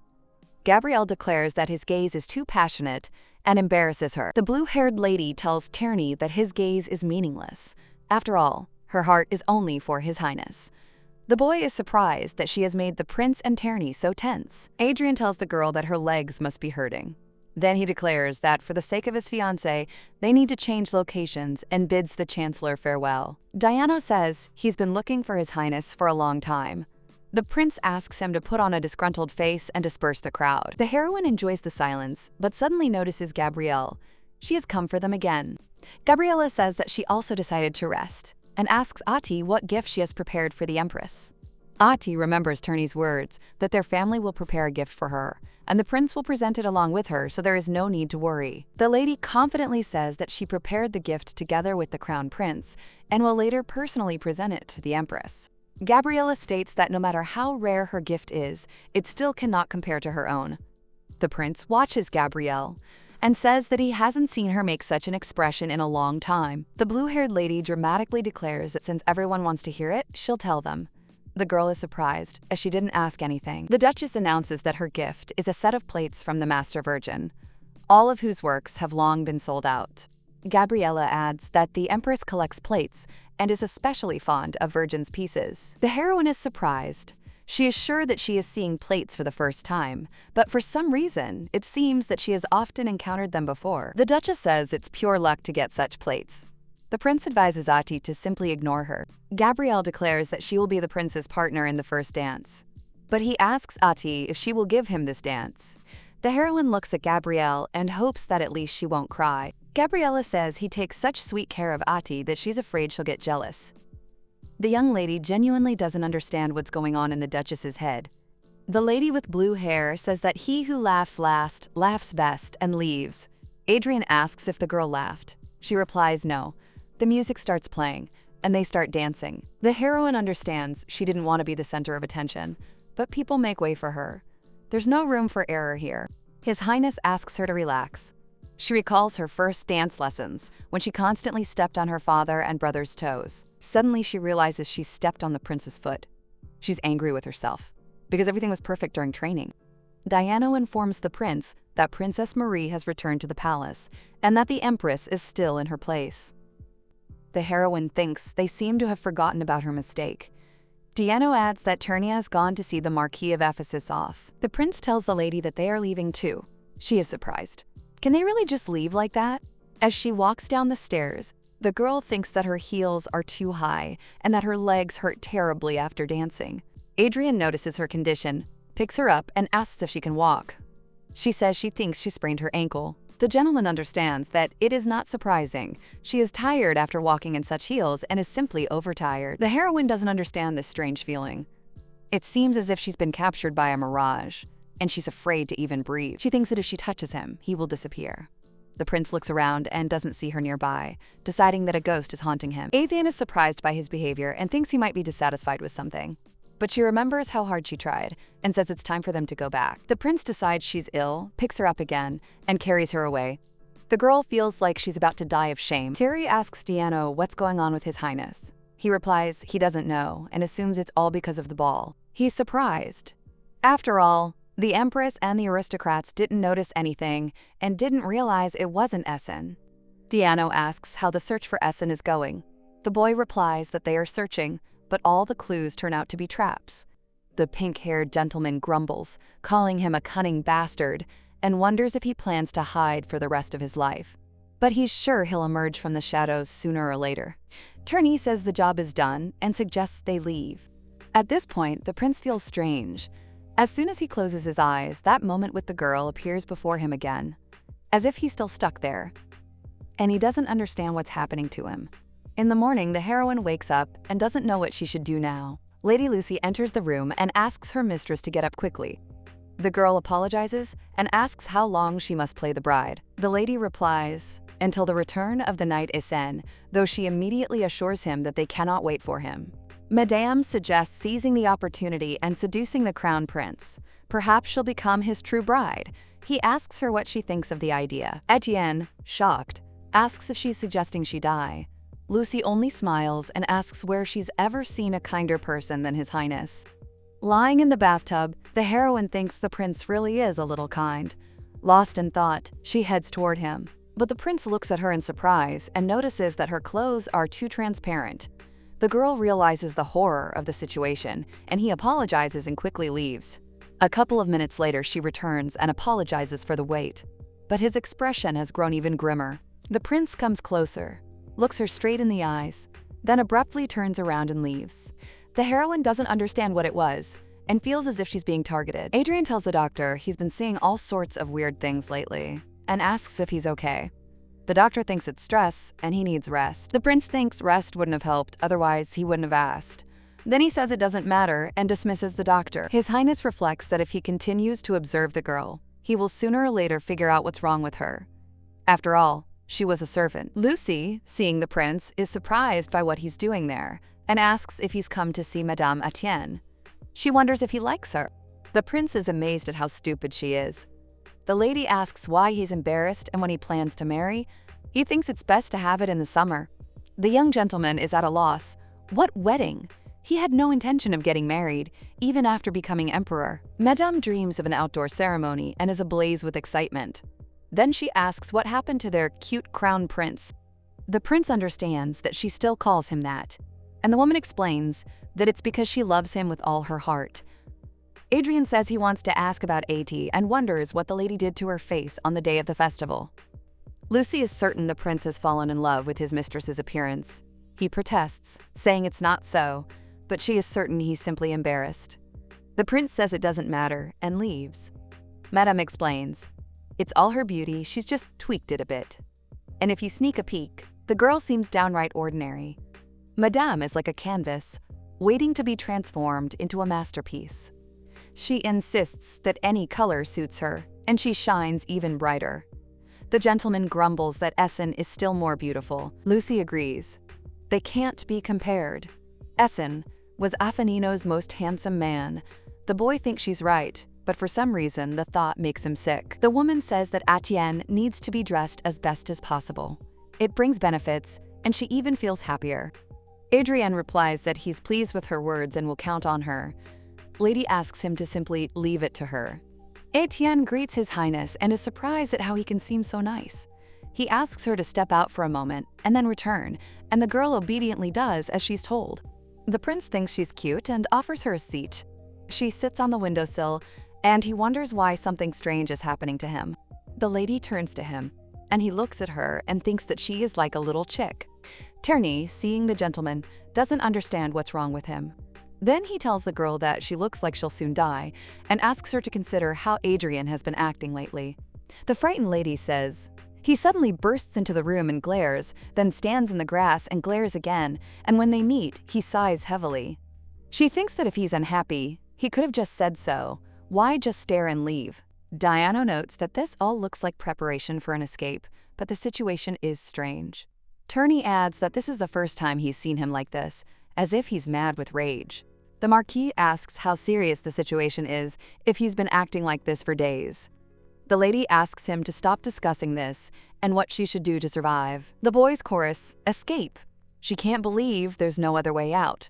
Turney says he's coming and advises her to try. The heroine thinks that he is a bastard brother and is sure that he came just for the tasty cookies. Etienne wonders if she heard correctly about close. She recalls Lucy's words. They always went through the backyard and then the front.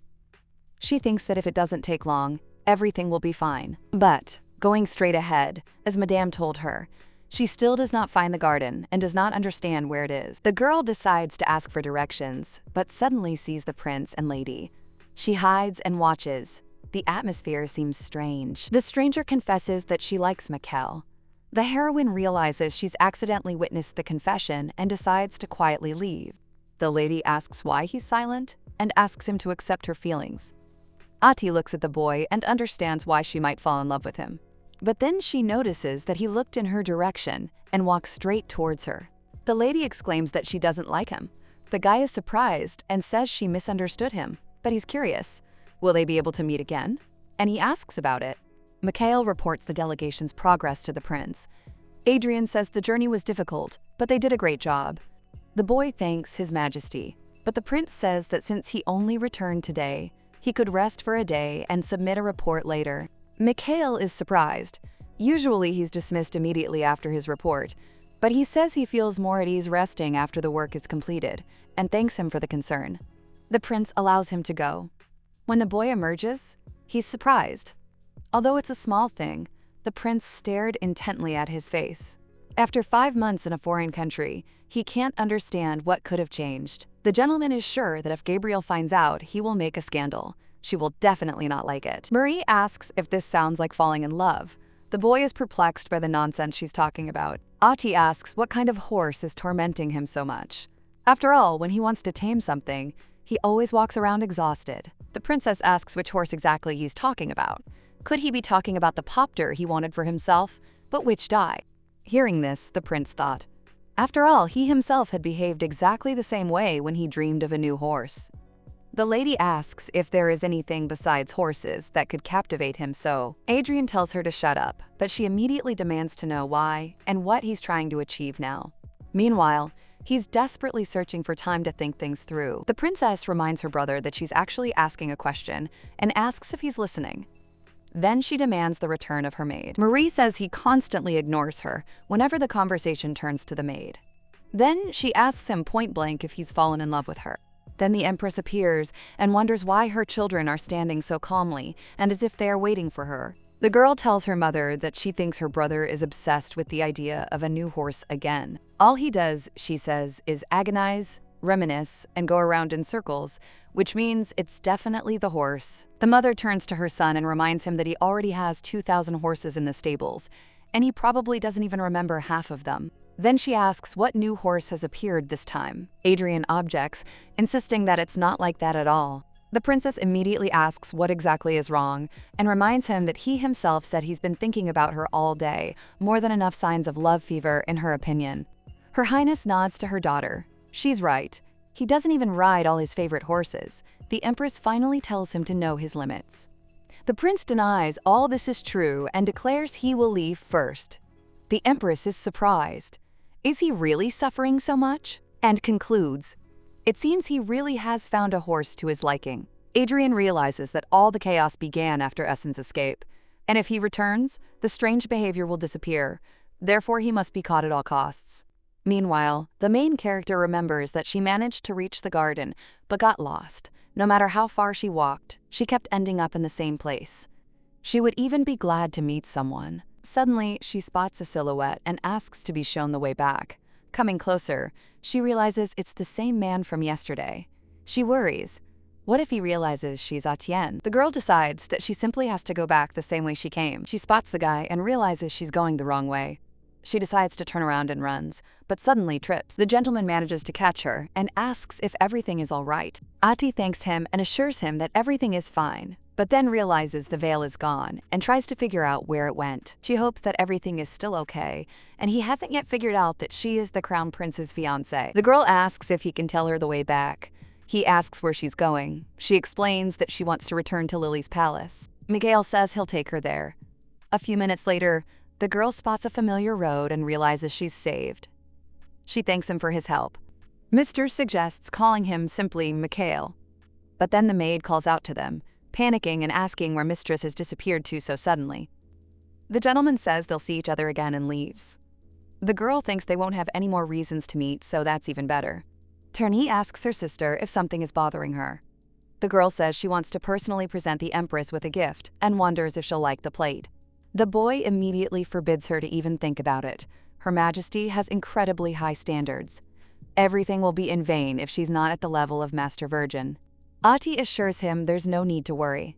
Turney wonders where she gets such confidence from. The girl says she needs to leave the castle for a while and asks if His Majesty will allow it. Turney thinks not, but the lady thinks the opposite. After all, she needs to find a gift for the Empress. The Marquis asks her to raise her head and asks who she thinks he is. Leia mentally calls him a fool. Turney announces that he's her brother and will take responsibility for getting her out. Then he tells her to get ready. Ati looks at the yard where the carriage is parked and asks if it's okay to go that far. The boy replies, "Of course. That is, of course it's not allowed." The heroine says this is no joke. Adrian will kill her. But as soon as he returns, he'll fall to his knees and beg for forgiveness. The guy wonders if she has no pride at all. The lady replies that she doesn't. He says he does too, meaning they'll pray together. Atian understands that they are already outside the castle, and there is no turning back.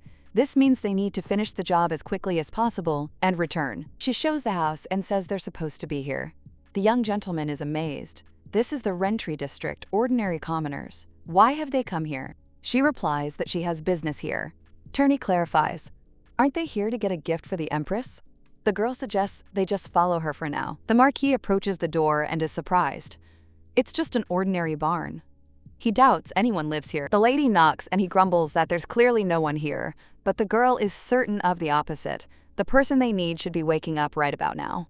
The boy asks if there is any point in knocking so quietly and says that her brother will show her the real way. Suddenly the door swings open and a bald man shouts who is banging on someone else's door in the middle of the day. The girl recognizes Uncle Helmer.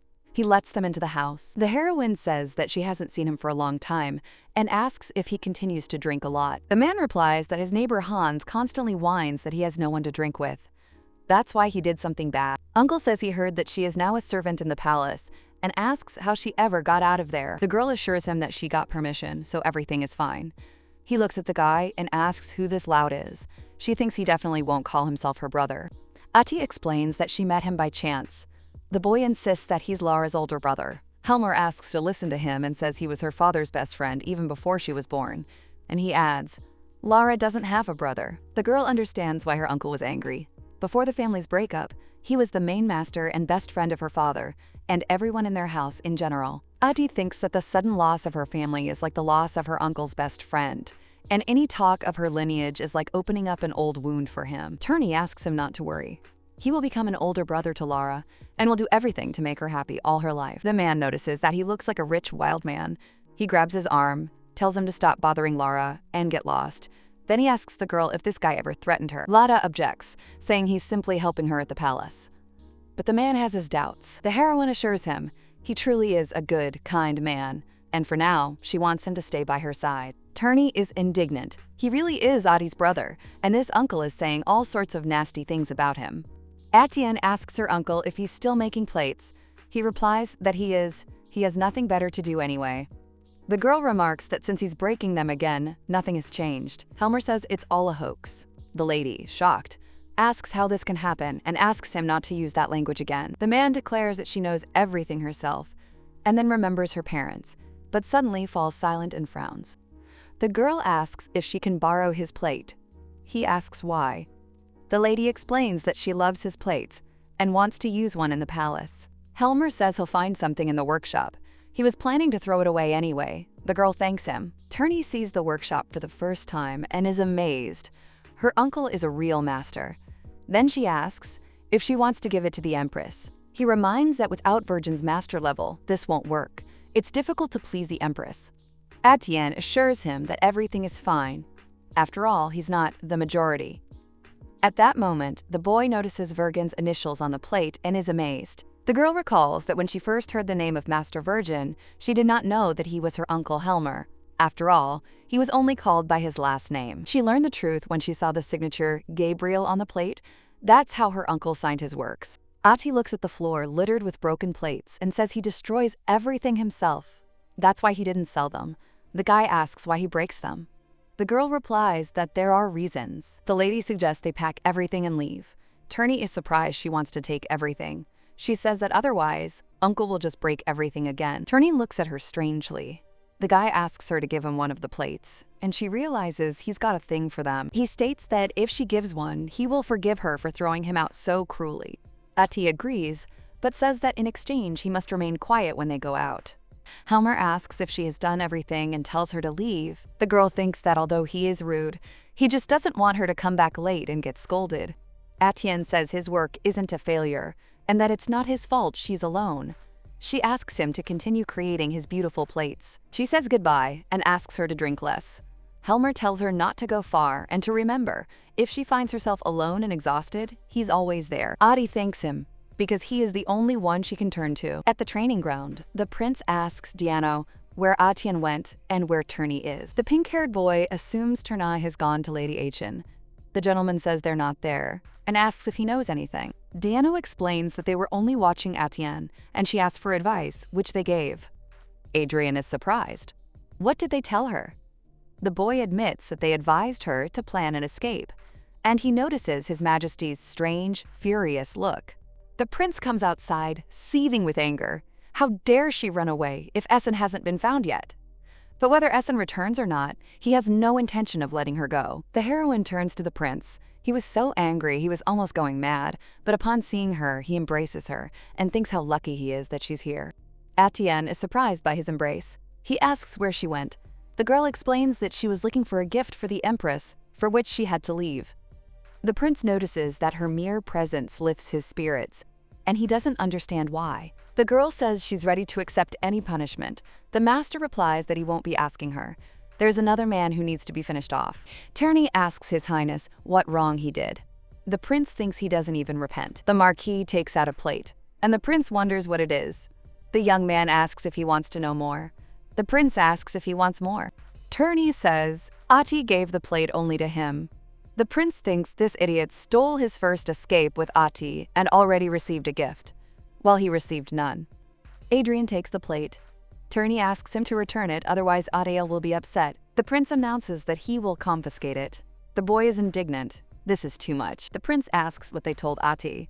Turney explains that he acted strangely then. He approached her, remained silent, stared, and then suddenly screamed and ran away. The boy asks if this is normal. The prince is surprised. Did he really look crazy? Diano confirms. Adrian realizes he's finished now and asks what he can do to stop her from being afraid of him. The guys think he looks even scarier now and has never behaved like this before. Diano asks if she'd appreciate a gift. He says that when he gives Acacia gifts, she sometimes kisses him on the cheek. The prince decides that such a reward is an excellent incentive. Turney says flowers and jewelry are boring. Adrian tells him to shut up. Diano adds that she already has plenty of such gifts. In the carriage, the boy screams that he doesn't want to go. His mother says the reception is over, and it's time to go back. The prince thinks he'll be glad if the little one disappears. Veronica apologizes. Her son is making her nervous. The prince says everything is fine. The Empress reminds him that he has prepared a magic circle for them, very touching, and that they will return in comfort. Adrian is glad that his aunt liked it and thinks it is important to send the boy to Sirius as soon as possible. The boy tells Ati that she didn't even dance with him and asks how that could happen. She replies that he can come visit next time. Ronan says there won't be a next time. He wants to be with her now. His mother tells him to look up to Adrian and learn from a serious man. The boy declares that Ati must come with him and marry him, and asks if she agrees. Adrian grabs the boy by the shirt and throws him into the magic circle. Veronica, shocked, asks how he could send the child first, and if that was too rude. The young gentleman apologizes and wishes his auntie a safe journey. She looks at him and realizes she was wrong to call him Sirius. Then he turns to the young lady, sighs, and says she's been through a lot. And when she returns, the house will be noisy again, from her son's cries. She already has a headache. Empress Veronica suggests meeting next time, and the girl tells her to be careful on the way. Princess Marie asks her brother where her maid is, and asks if he'll be able to get away with it if she starts looking for her herself. She's curious about where he hid her. Adrian looks at Her Majesty and asks what she's doing. The princess says she's looking for a maid she sent on a ceramics-related errand. At that moment, the main character realizes they're talking about her. She's nervous. Even though she's been made up, she's still scared around the princess. And to make matters worse, she's missing her veil. Adrian explains that the maid was having a hard time, so he gave her some money and sent her home. Maria tells him not to lie, asks when he suddenly became a hero, and suggests he just say he finished her off. Then she'll definitely believe him. The prince says he's finished her. Marie asks if he really thinks she'll believe it. He reminds her that she said believe herself, but the princess replies that it's just an expression. The master asks if everything is all right and why she came. She explains to Maria that for the first time in a long time, she liked the maid. She spoke little, was quiet and hardworking. It's hard to find people like her these days. The main character thinks she was deliberately trying to remain inconspicuous and keep a low profile, and it turns out the princess appreciated it. Ati muses that if she had been noisy, she wouldn't have been sent here on an errand. The princess asks her brother if he really killed the maid and if he's serious. He replies that he simply kicked her out of the palace. Marie is indignant at why he arbitrarily dismissed her maid and asks if he is the king. Her brother replies that she broke his dishes. The princess wonders why he didn't tell her right away. She is outraged by his character and says that there is not a single normal person in this house. Everyone except her is abnormal. Adrian insists he's perfectly normal. His sister says it's no use, he doesn't understand any words anyway. Then he turns to the girl and asks if she's seen the maid. The main character hears the question and is taken aback. She hasn't even covered her face. The princess explains that she's looking for a very sweet servant who exudes a soft, calm feeling and asks if she's met her. Ati replies that she didn't see it. Marie looks at her and says that her face… At that moment, the girl thinks she's been exposed, and that's the end for her. But the princess merely remarks that the girl is truly beautiful, and the protagonist is perplexed. How could she not recognize her if she's looking for her so persistently? Adrian glances at Ati and tells her to behave properly. The girl thinks everything is fine. Since she wasn't recognized, there's no need to panic. The princess tells the girl that she is very beautiful and asks why she hid her face before. Atienne looks at the prince, realizing he wants her to answer for herself. She says that His Highness ordered her not to show herself to others because he wants to see her only himself, and not give her to anyone. Maria is amazed. She didn't know her brother had such a side, and the main character is delighted. It was the best answer possible. The princess says that she enjoyed talking and announces that she will look for the maid herself from now on. She tells the girl what her father said. He wants to see her and told her to be sure to come to the official dinner tomorrow. The girl is surprised, and Adrian immediately says they won't go.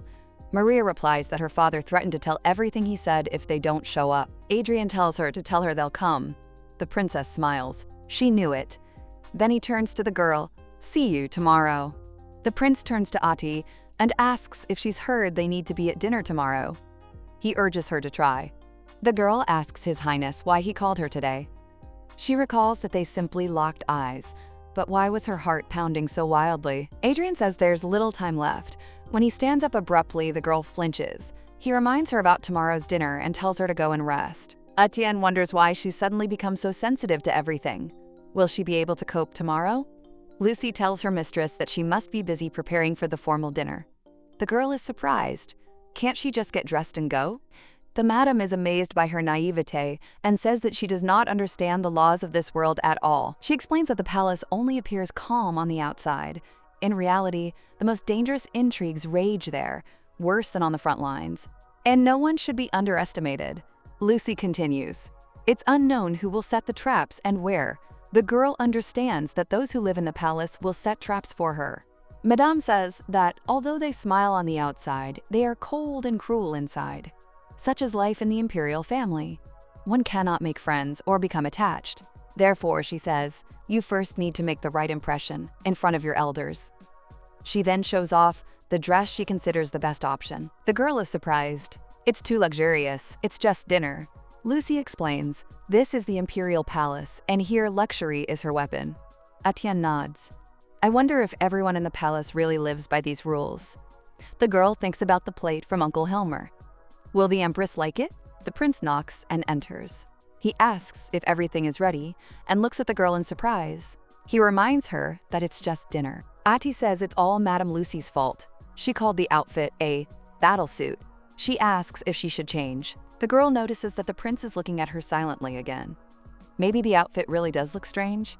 If everyone reacts like that, she'll feel awkward. Ati decides to change, but the young gentleman grabs her hand and tells her to wait a minute. Then he insists, let's go like this. The girl is surprised. Is this even possible? And she wonders if it's too luxurious. I wonder if he cares about her. Adrian says there's no time. The girl understands it was foolish to expect warm care. The prince explains that this is a family gathering to congratulate the Empress on her birthday. There's no need to worry about it, as there would be at a reception. The girl thinks he cares in his own way. She looks at him. The gentleman is surprised. What happened? He checks her forehead and says there's no fever. The girl replies that she's just nervous. It's her first time at the palace, and His Majesty strictly controls entry. The butler announces that they may enter. The Empress asks to be seated. His Majesty will arrive immediately after his business. Her Highness says that her daughter-in-law is especially beautiful today and asks if she dressed up like this for their attention. Ati explains that she just wanted to make a good impression, and the guy at this time decides that she is talking nonsense again. The main character is confused and thinks that she answered too frivolously. Sitting at the table, Atian doesn't know how to behave and decides that he needs to quickly put everything in order. The Empress smiles and calls the reason sweet because Ati almost bit her, after which she asks her son if he forced the girl. Adrian is surprised and asks if she really thinks he is that great, and his mother remarks that his lady is especially beautiful today. The main character thanks Her Majesty and thinks with relief that everything went well. The princess says her daughter-in-law looks even more beautiful today, probably because of her outfit. The girl thanks her and replies that Princess Marie is also charming today. The Empress asks if she means to say that she usually looks worse, but the heroine explains that that is not what she meant and does not understand why everyone is so hung up on words. The prince tells his sister to stop teasing him, and she jokes that he is defending his wife, which makes her really angry. Adrian asks if she wants to be careful with her language and warns that he might kill her. Marie explains that this is her first time having lunch with her daughter-in-law, which is why she was joking. Ati assures her that everything is fine, as she was previously ill and couldn't come, but now she feels better and is happy about it. The Empress says the girl is too weak and constantly pale, which is why she was worried. The princess agrees that she's feeling better, that nothing hurts, and suggests they see each other more often. Marie suggests that next time they have tea at her palace, and her mother asks if Ati minds if she comes too. The main character remembers Lucy's words and realizes that she really did end up on a battlefield. The butler announces the arrival of the emperor, and the prince touches the girl's hand and says that everything is fine, inviting her to sit. The emperor asks how long they've been waiting. His wife replies that the time flew by while they talked, and he's pleased. The girl feels intense fear, looks at the emperor, and thinks that his expression says that he doesn't like her. Ati wonders if they will be able to eat properly in such a tense atmosphere. The emperor addresses the girl as his daughter-in-law, says that they have not seen each other for a long time, and explains that he was busy at the last reception, so he is glad to meet quietly. He notices that she is unusually beautiful today, and the girl thanks him for such words. The emperor says they're practically family now, and suggests calling him simply Daddy. The heroine looks at His Highness and thinks he has a frightening face. The emperor asks if she can come to the palace and join him. The princess asks her father to stop pressuring her. The main character recalls her time in the service and is surprised that she's never seen the princess like this. It all reminds her of a simple, yet very warm village family. The Empress asks her daughter to watch her language and asks if she thinks that such words will improve her reputation with her daughter-in-law. Marie insists that it would have become obvious anyway, and her mother says that with this kind of behavior, Ati might start to dislike her. The princess asks her sister if she hates her, and the prince unexpectedly answers that she does. The heroine wonders when she managed to do this and thinks about his terrible character, deciding that perhaps all older brothers are like that. The young lady looks at the table full of different dishes and thinks that everything looks incredibly delicious. The emperor raises his glass and proposes to drink to the long-awaited meeting and peace of Affinino. Ati notices that the atmosphere is better than she expected, decides that it is time, and asks the servant to bring the prepared food. The Empress asks in surprise what is in the box, and the girl replies that it is her gift. Her Majesty reminds that she has already received a gift sent from the Oviedo family. The heroine says that she wanted to give something she chose personally, and asks if she can open it now. The Empress opens the box with interest, is surprised, and asks if this is a dream, and if this is really the work of Master Virgin. She says that she thought that the master had not been creating for a long time, and asks how the girl found him.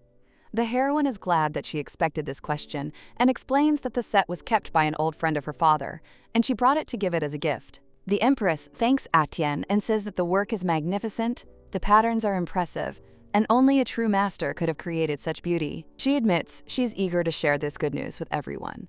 She thinks her genuine joy has warmed her own heart. The Empress says it is time to set a wedding date and officially register the marriage, and asks if they agree. Etienne is at a loss, as she wanted to avoid this conversation until Knight Essen returned. She looks at the boy and sees him looking at her. The prince says that it is too early, takes the girl by the hand, and explains that she is not yet accustomed to the palace, and he wants to postpone such a great responsibility. Adrian confirms that he wants to get married later. His mother agrees, saying there's nothing wrong with taking their time. The young man thanks her for her understanding, and the girl thinks that she should not be mistaken. When Essen returns, she will take her former place. She understands that her situation is temporary, and she mustn't forget that. Since she hasn't been told to stop playing, she must continue. The heroine thinks she felt on the brink of life and death at first, but now she's calmer. The problem is, he's still watching her and leaving, and today he showed up again. Adrian invites her to sit, and she thinks he didn't just come to look and leave. It seems the atmosphere is different today. Atty looks at him and thinks he's more handsome than usual today. The prince thinks she has a stupid expression on her face. The girl looks at the box and asks what it is. The prince offers to take it or throw it away if she doesn't need it, and leaves. Atty becomes curious about what's inside and opens the box, surprised by what she sees. At this time, the prince is wondering whether she will like the gift. It is beautiful, comfortable, and the precious stone in the handle is usually blue, but turns scarlet in the sun. Adrian is sure the stone is rare and beautiful, and she'll definitely like it. He's even curious to see what her face will look like when she's so happy. At this time, the main character does not understand why he gave her a dagger, and she is absolutely sure that it was not for cutting fruit. Etienne believes that he is not the kind of person who gives gifts without a reason. Because there was no reason, suddenly the dagger falls, and the girl remembers that he never intended to let her live from the start. She decides it's a warning. Adrian doesn't understand where she disappeared to, and why she hasn't been seen for several days. Lucy meets the prince, and he says that it's good that they crossed paths, and immediately asks where his fiancée went. The lady is surprised at how naturally he uses this nickname, and the gentleman suggests that she answer without unnecessary questions. The woman says Lady Atty has gone away for a while, but she doesn't know where. The prince decides the girl is avoiding him, but doesn't understand why. He thinks that maybe his gift, which was supposed to cheer her up, was useless. The gentleman recalls that since birth, no one has called him stupid, and he's always been perfect. But now, for the first time, he feels like a complete idiot. Adrian doesn't understand why she's avoiding him, what he did wrong, and what he should do now. Meanwhile, the heroine hides behind a tree, watching for the prince.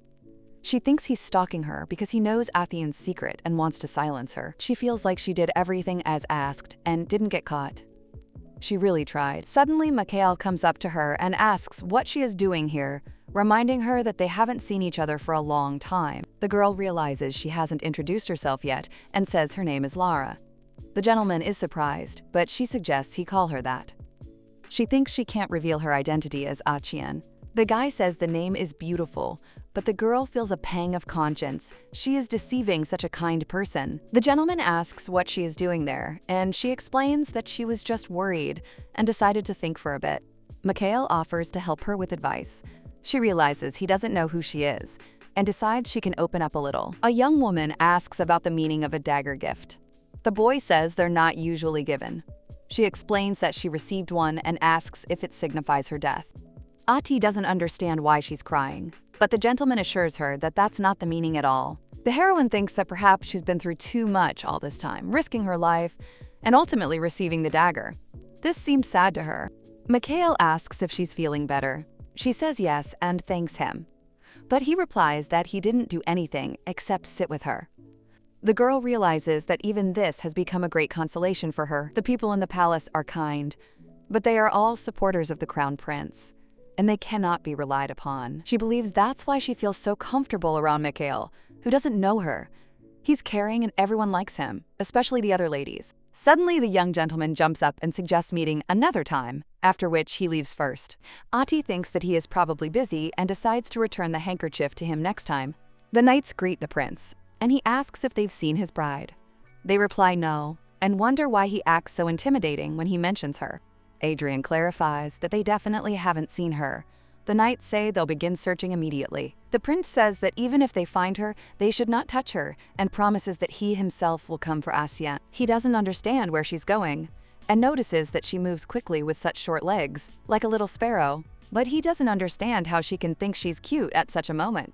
The squad believes this is a common reaction and suggests that the last place she would be is in the garden. Suddenly, the prince notices the girl under the tree and realizes she's asleep. He remembers that she's never shown him such a face before. He decides not to wake her and just admire her, because she sleeps without a veil and only he should see it. The girl suddenly wakes up and realizes she's fallen asleep without realizing it. She thinks His Highness should already be at the palace and it's time for her to go. The heroine sees the prince and doesn't understand what he's doing there. She even thinks it's a dream. But he notices her looking at him with a sweet face and freezes. Adi throws down the book and decides to run, and he only watches her go in surprise. The prince realizes she's been avoiding and hiding all this time. The girl wonders if he is following her and starts running faster, but stumbles and falls. The lady panics, thinking he'll catch her. The prince suggests she might be hurt. Ati quickly gets up and runs away again, and the prince thinks that she is running as if he is going to eat her. He comes closer and asks her not to think about running away. She realizes he's too close and is surprised that even now she's happy to see him after such a long separation. Adrian asks why she's avoiding him. She counters that she wasn't avoiding him, but he's certain she was downright blatantly avoiding him. He asks why she ran away now. The girl realizes that she really was avoiding him, and she has no answer. Atheon says she did it because she simply wanted to survive. The prince asks her not to look away and asks again why she was avoiding him. The heroine understands that no matter how hard she tries, His Highness can kill her whenever he wants. Such is the relationship between the crown prince and his maid. Adrian asks her in surprise if she's crying. She realizes they'll never be together, and it hurts even more. The prince asks why she's crying. She reminds him that he promised to let her go after the party, and asks why he's acting like this now. He shudders, thinking that she hates him so much that she is crying because of him. Adrian apologizes and says this is the last time, so they need to wait for Essen. While he's gone, there's no choice. She's his temporary replacement. Ati agrees, and he thinks she probably finds it disgusting to be around him. The girl wonders if he'll just leave. The main character understands that he did not intend to kill her, but still does not understand what that dagger meant. The girl quietly asks Acacia to stay just a minute longer. The little girl sighs. She doesn't want to part with her little sister Adi, but her parents and brother have told her to go home. The young lady asks if Diano is staying at their mansion in the capital. Acacia replies that she heard Diano's brother can't take care of her. He's away at work all day. Hearing this, the girl thinks that Knight Diano is becoming completely useless. Acacia, however, admits that she will miss her. The lady says that this tea was sent by Empress Veronica herself from Sirius, and invites you to try it. The little girl notes that the tea is very sweet, and the lady adds, the aroma is simply wonderful, and therefore she will pack some with her on the road. Acacia, hearing about Sirius, remembers that Ronan recently sent her a letter and asks if her sister received hers. Ati replies that nothing arrived. The little girl is surprised. Strange, since Ronan wrote that he sent her a letter too. The main character decides. Later, she needs to ask His Highness. Perhaps he knows something or can find out. The girl recalls that Ronan assured her that he had sent a whole mountain of letters to his sister. Ati becomes curious about how the little girl even came up with the idea of using Diano as a trash can, giving him candy wrappers and calling them a gift. The lady asks Lucy what it is. She replies, a gift personally from the Empress. The Empress said she really liked the lady's plate and decided to thank her with rare threads of lilac feathers. The girl is amazed. Such feathers are considered noble and rare, which means the gift is incredibly expensive. Madame adds that the Empress specially prepared this gift, remembering Ati's promise to make embroidery for His Highness Adrian. Lucy admits that she dreams of seeing Miss Asian work one day and asks if there is any hope of that. The heroine is in a panic. She said something unnecessary back then, and now she is forced to embroider, even though she doesn't know how to do it at all. The woman asks if she understands who she is sitting in front of and declares, she's a countess, the best needlewoman of high society, and their training will begin tomorrow. Turney calls Ati for help. She wonders what happened. The Marquis confesses. He's lost something, and it needs to be found urgently. Atian asks what exactly. He replies, the Crown Prince's golden seal. The girl is stunned. How could he have lost it? The boy explains. He was curious to see if the seal was truly gold, so he bit it lightly. It left a mark, but at least he was convinced it was real. The heroine, shocked, asks him why he did it. He admits. He tried to erase the trace, but it didn't work, so he decided to stage an incident and threw away the seal. Now Turney can't find her, and he already needs to go to Adrian, so he begs his sister to help. The girl asks where he dumped her and goes looking, but after half an hour of searching, nothing. Suddenly, she notices the seal and cries out with joy. She thinks, since Turney used it, she can simply take it to the adjutant's office and leave quickly. Entering the room, she is surprised by the darkness and decides that perhaps she has gone to the wrong place. Atty gets scared and wants to leave the seal on the table and leave, but she feels that there is someone in the room. She looks at the floor and sees a tied-up man. Anyone would say he's been kidnapped.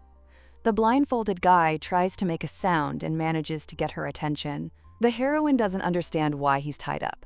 She thinks maybe Adrian caught him, and he's as innocent as she is. But first, she needs to hear him out. Etienne apologizes and asks if he should open his mouth. He nods. After freeing him, the girl hears a cry.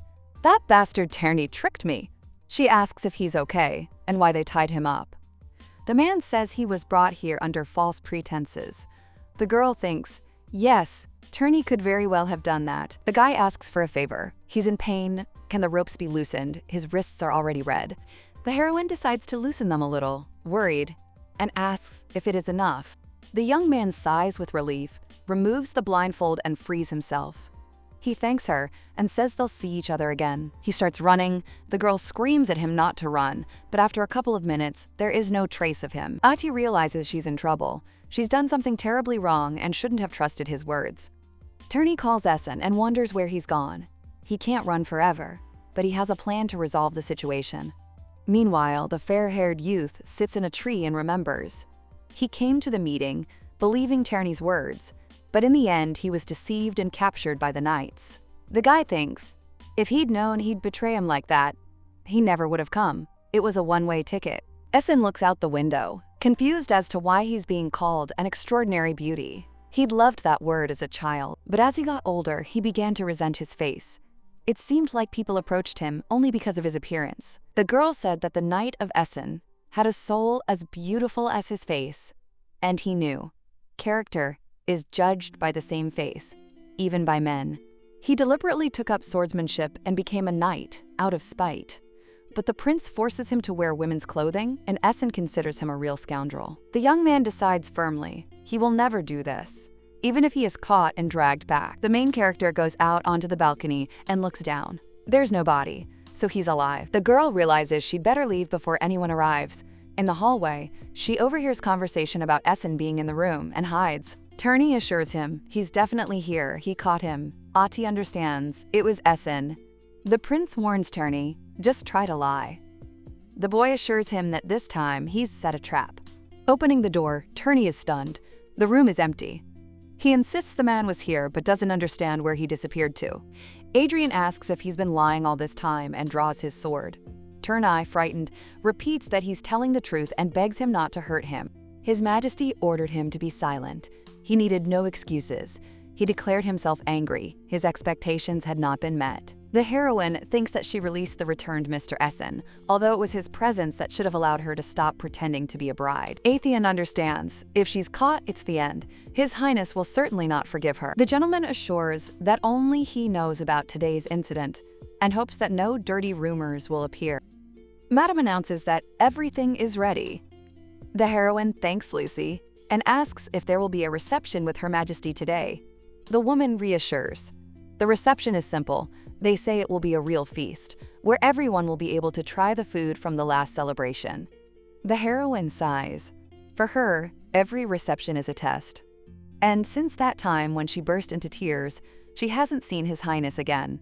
And this makes her even more anxious. Etienne is surprised they even need to go there together in this state of their relationship. Then he remarks to Lucy that this is the first time he's seen these decorations. Madame explains, these are hairpins, and Her Majesty has asked that Etienne come especially dressed today, an honor for their family. Putting on the jewelry, the girl feels like heavy shackles, forcing her to attend the reception. Her heart is uneasy. There's a knock on the door, and Ati realizes things couldn't be worse. This is their first meeting with Crown Prince Adriano in a long time. Lucy glances at the gentleman. His look clearly says that they have dressed the lady beautifully, and she is waiting for at least some kind of comment. The young gentleman thinks that he did not expect the day when he would be bothered by other people's sidelong glances. The heroine is worried. At this rate, he might find out she's let Mr. Essen go. If he talks again, he'll accidentally let it slip. She needs to remain silent. The gentleman thinks she doesn't even want to talk to him and suggests they go. The girl hopes that today will be a peaceful day. Atienne is surprised. She thought the reception would be simple, but it turned out to be incredibly luxurious. Now she understands that the Empress and Madame Lucy are truly close. Mother welcomes them, wishes them something to eat and some fun before leaving. The heroine asks the Empress to address her informally. Her Majesty asks if this is possible and suggests that she also call her mother. The princess immediately objects. This is frivolous. She says that daughters-in-law are treated as daughters-in-law and asks Atienne to say something. Atienne assures her everything is fine and suggests they drop the subject. The prince tells her to go and rest, and she's surprised. Is it really possible to just leave like that? The Empress asks Lucy if she saw how he just defended Ati. The heroine begins to doubt whether everything is all right with this palace. Ati looks at the dishes and thinks that everything looks so delicious that she wants to try a little bit of it. Turney remarks that she looks happy next to that jerk who treated him so badly, and asks how she can consider him family after that. The girl realizes they were never her family from the start. The boy reveals what Adrian did to him, certain he truly never let him go. He looks at her closely and asks if she was the one who let him go. The heroine is frightened. Was he really discovered? Maybe he guessed because she brought the golden seal back then. The Marquis smiles, says it's a joke, and invites them to go and eat something tasty. He's hungry. Atienne thinks that his jokes are dangerous. After such jokes, someone might disappear. The girl greets Viscount Benedetto. He says he hasn't seen her in a while and asks her to call him simply Stisina. The heroine also asks to be called Ati. He agrees. The little girl runs up to her sister and tells her that she has been given permission to stay home. The heroine smiles. It's good that everything worked out so well. Turney tells Ati that she should have fun while eating, gives her a candy, asks if it's tasty, and suggests going to try something from the other side of the table. The Empress thanks everyone for their presence and announces that she will now show the main dish that everyone has been waiting for so long. The woman calls her husband to come look. She is sure that this is the 16th set of plates by Master Virgin. Madame asks why Her Majesty has only now decided to show such precious works of art, and adds, if we find a couple more, the set will be complete. Gabriella comes up and says that this is nonsense. The Nobel family can fragment everything, as is befits their line. The lady notes that their family also couldn't find the 16th item. Turney doesn't understand what she's talking about, as the servants were clearly searching. The heroine thinks that Uncle Helmer's work is truly outstanding. The Empress says she is very pleased to receive such precious plates, and thanks Lady Gabrielle again. The blue-haired lady declares that she is overjoyed that her gift is being used. Gabriel looks at the heroine and decides that thanks to this, she was able to win the Empress's love. The aristocrat is surprised. Is the Empress really showing off the most precious part of the collection? And she asks if more could be on display. The red-haired madam is happy to receive Her Majesty's favor. Empress Lyudmila says she's so happy she doesn't even know what to do. The butler asks what happened. Her Majesty explains, everyone is so happy that it makes you think, although she would like to be the only one admiring her, and asks for it to be brought. The heroine doesn't understand what could be more magnificent. The Empress removes her cloak, and Ati recognizes her own gift. Her Majesty says that the patterns are refined, the technique is complex. This is a new work by Master Virgin. Gabriella is furious. It's a new piece. Who found it? Now her gift is definitely not the most important one. Lyudmila says everyone immediately recognized the master's work. The knight is surprised. No one has contacted the master since his disappearance. How did she get this? The Empress replies that she found them by chance, or rather, that her future daughter-in-law, Lady Atienne, personally gave them to her. The aristocrats notice the stone-studded hairpins, which may only be worn by members of the imperial family. The Empress insists that the future wife of the crown prince must have the best of everything. Gabriella realizes she's no ordinary rival. She turns to her maid and orders her to urgently find out where she obtained Master Virgin's new works. The blue-haired lady approached the main character, said that she was wrong to think that she had defeated her with this gesture, and quickly disappeared. Turney asks what she said. The lady repeats. Ati miscalculated if she thinks she won. He wonders, at what exactly did she win? She honestly admits she doesn't know. Ati felt that the room had become a little calmer, and Turney calmly went on eating. The princess calls out to Ati and asks for her help. The lady asks what's wrong, and she explains. She doesn't want to stand next to Baron Kless's wife and Count Ivana's wife. The main character asks if these aren't her interlocutors. The princess snorts. These ladies are just judging others and aren't even fit for conversation. The prince approaches, scolds them for tormenting his bride, and tells Ati to leave. Marie thinks he's the one tormenting her, but he remains silent, which doesn't seem like it at all. Ati says she wants another glass. The princess is shocked. Has her brother suddenly started caring about someone? Adrian warns her not to drink too much, offers her a glass of champagne, and asks if she'll dance with him. The princess hugs Ati and whispers that they're clearly perfect for each other. Marie remembers feeling awkward around her before. She wonders why. Perhaps she was too avoidant herself. After all, he was the wrong person. Ati offers the princess some food. The food is delicious, the alcohol is sweet. Then she asks Adrian if he'd like to try some. The prince agrees, and Ati realizes he's hinting directly, "Feed me." She remembers how Turney had fed her before, and Adrian hadn't reacted. Marie asks if Ati also only has one older brother. She replies, yes. The princess is surprised. Gabrielle's situation is exactly the same. Adrian declares that Brother Gabriel is the only normal Nobel. The princess rolls her eyes but decides to forgive him because Ati is too sweet. Marie invites them to dance together. The young gentleman thinks that if they spend more time together, he might be able to open her heart a little. He asks Ati to dance. Ati agrees, and they dance. She feels like she's had too much to drink, realizes Mr. Essen is already back, and wonders when this will all end. But even so, this moment feels magical. The prince notices her cheeks are flushed and asks if everything is okay.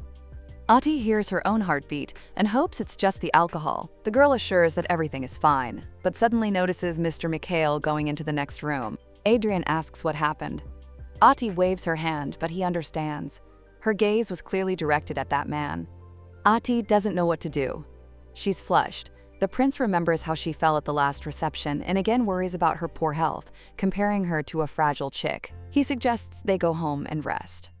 Ati says she'll walk the rest of the way on her own, but Adrian insists on walking her to her bedroom. Ati objects. The prince turns and leaves. The girl thinks she doesn't want him to see her like this, and hopes that rest will improve the situation. She notices that the guard knights are nowhere to be found. A few hours ago, Turney asked Essen if he really thought he could escape the capital. Essen replies that this is the line of a liar from a cheap novel. Turney complains that he was beaten because of it, and his perfect appearance is ruined. He tells Essen to sit quietly until the reception and promises to bring delicious food. Essen grimly replies that he's looking forward to it. When he's alone, he thinks Turney is underestimating him. He takes out a knife and cuts the rope. The young man notices that Turney has chosen a room without windows, but is confident that this will not prevent him from getting out. He opens the door, knocks out a guard with one jerk, then a second. He's amused by the thought that only 2 people wanted to spy on him. But then he hears the voices of knights who are going to catch him, and he hurries to hide in another room. Audrey notices the boy and realizes he's not a guard. He too recognizes the familiar face. At that moment, the knights shout that they can't let him escape. The boy grabs Ati and hides her with him. He tells her to be quiet and asks if the knights have left. Ati realizes that this is the same man she freed back then and quietly calls his name. 3 weeks have passed since Essen's return, but Ati still hasn't been released. In a week, the country's founding ceremony will take place, and she'll have to play the prince's bride once again. Lucy admires her appearance and assures her that she will shine brighter than anyone else at the night's reception. Then she hurries her. Turney is waiting for her. Ati asks Turney why he came so early. He explains that it was Adrian's order. Suddenly, Ati sees an incredibly beautiful man with silver hair, blue eyes, and a cold aura. Turney asks why he's dressed like that and tells him to say hello to Ati. She's his little sister. He declares that he now has 2. The Marquis cheerfully suggests that they both call him brother. and says that he is glad to see Essen in women's clothing. After all, it was his idea. Essen gets angry and grabs Tierney. He calls Ahti for help, insisting he's about to be killed. She thinks it would be a good idea to let this continue for a little while longer. Silverhair curses, calling them madmen, and asks why they are dressing him up in women's clothes if they already have a new bride. Tierney complains that he's sad. One of his sisters is missing. Ahti wonders why Essen is even here. He declares that there can't be two Ahti, otherwise there will be confusion. The girl knows that Lily's palace is almost deserted, everyone knows the secret, and the place is safe. The boys, it seems, simply decided to fool around with Essen, where no one would see. Essen looks at Ahti and doesn't understand when she took his place. Tierney reminds him that he escaped and returned, and asks where he left his mind. Ahti greets Essen, announcing that this is their first meeting. He reciprocates. Tierney grumbles that he's rude, and immediately points the finger. Ahti remembers Tierney, doing the same. He notices her gaze, and asks what happened. She replies that everything is fine. Essen looks at them and thinks they've suddenly become close. Now that they've found someone they trust, it's worth getting to know her better. He asks her real name. Ahti replies, Viola Bilbao, an aristocratic chambermaid from a ruined family. Essen realizes that her origins were confirmed to temporarily make her a bride, and asks how she came to be in this role. Ahti explains that she came on an errand and accidentally learned something she shouldn't. Tierney adds that Adrian had known her since childhood and only traveled to Oviedo to meet little Ahti. Essen is surprised. It all seems like an illness. The girl was drawn into the story by chance, and not only has she become Adrian's fiancée, but she's also playing the role of Tierney's younger sister. He says it must be hard for her.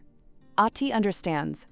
For the first time, someone has truly understood her feelings, and she doesn't understand how anyone could dislike such a person. Ahti decides that this is probably why Prince Adrian fell in love with him. She insists she's fine, and thinks that now that Essen has returned, she can stop living in fear of being exposed. The girl doesn't understand why her heart aches so. It seems it's because of the thought that she won't see the Acacia again, or anyone she's met here. She'll have to forget these people. The prince asks what they're doing here. He remembers that Tierney, a real idiot, told him to bring the girl to the hall before the reception. Then he looks at the lady and can't understand where she got that expression from. The Marquis tells the prince they were just about to leave and asks why he came. Adrian comes closer, asks the girl to look at him, asks who told her what, and if these idiots are making fun of her. Etienne explains that she simply met Mr. Essen for the first time and said hello.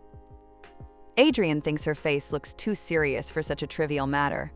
Tierney asks His Majesty why he immediately began to suspect, and says that this is why they think he is ideally suited for the ignoble task of raising children. Essen thinks he's being inappropriate and asks if she can go. Adrian asks if he's there too, and the guy reminds him that he saw him just a minute ago. The prince says he doesn't remember and asks why he's even there. Essen replies that they ran into each other by chance. The girl turns to His Highness and reminds him that they need to go to a reception. Adrian suggests they hurry so they don't be late. He takes the lady's hand and asks Essen if he's coming. The fair-haired man doesn't understand what happened while he was gone. The main character thinks Mr. Essen has truly returned this time. It's a good thing she's mentally prepared, so the shock is minimal. All business is done. All that remains is to return to her place.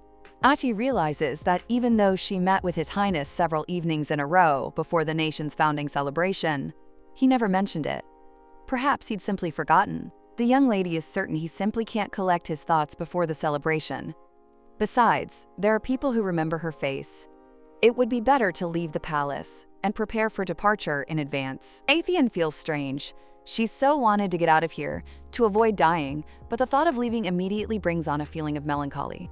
She looks at the gift, the dagger, and doesn't know what to do with it. Essen comes to the lady, asks if she has a minute, enters the room and notices that she has not changed at all. At this moment, the main character remembers that Lucy wanted to change the interior, but she stopped her. After all, one day the real owner was supposed to return here. The young gentleman asks if she wants anything. The lady asks why he's suddenly interested. He reminds her that last time she freed him from her office, and he promised not to forget her kindness. So he owes her at least something back. Essen thinks he's wondering why Adrian and Tierney have suddenly become so friendly. But the girl realizes he seems sincere. After all, he even came to keep his word. Etienne says he's an angel, and second only to everyone she's met in kindness. The guy replies that then she's crazy too, and asks again if she wants anything. The heroine says everything is fine. It's enough for her that he returned alive. He's dissatisfied. If he made a promise, he must fulfill it. But the lady assures her that she truly doesn't want anything. Essen says he'll help her in the future as best he can and asks if that's okay with her. She thinks he's a very kind person, but he doesn't understand why she looks at him that way. The young man says she misunderstands him. He's not all that nice. Moreover, he believes he's also a little to blame for her becoming Adrian's fiancé. Therefore, if necessary, he'll help. Adrian knows that Mr. Essen is really to blame for everything, but he decides to remain silent. The girl thinks she should read as many books as possible before leaving, but suddenly she overhears the maids talking. Knight Essen has returned. They say he went south hunting and on a secret mission. The maid considers it a pleasure to see Knight Essen again. Then she asks if they've seen Lady Atheon with him, as they look alike, the same hair and eye color. The main character thinks it's logical. They're not real siblings after all. She became his replacement precisely because they look alike. That's why they weren't discovered. The maid says that Knight Essen is simply delightful today and hopes to see him again. Ati waits for the maids to leave, musing that Essen really is very popular. Walking down the corridor, she notices the palace is unusually noisy today. Could something have happened? An hour ago, Turney had announced that her little brother had arrived, complained of being bored, and asked where she'd gone. He'd seen the suitcase and assumed she was planning to run away because Essen had returned. The Marquis immediately ran to the prince. His Majesty asked what had happened again and warned him. If Turney had come to irritate him, he'd better leave. Turney declares that Ati is going to run away and that it is obviously because of Essen. The gentleman thinks so. Yes, he promised her that. But she was so calm at the reception. Perhaps he shouldn't have made such promises, since he doesn't want to let her go. Adrian wants to admire her face next to him for at least a little while longer. But he is tormented by the question. Does she really hate him so much that she decided to leave without saying a word? The Marquis, in a panic, screams that he can't lose his little sister. The prince tells him to get out of the way, and Diana asks where he's even going. The prince notices the box and realizes it contains the dagger he gave her, so she didn't even take it with her. He looks around the room, but the girl is gone. Lucy, surprised, asks the crown prince why he's angry. The prince demands to know where his fiancée has gone. Madame explains that she most likely went to the library, and she herself wonders what happened if the prince is so angry. Adrian rushes to the library and sees a girl in the hallway, and again, that same expression that appears every time she meets him. His Majesty thinks that even if she hates him, it doesn't matter anymore. He can no longer hide his feelings, fearing others' reactions. And he tells her not to leave.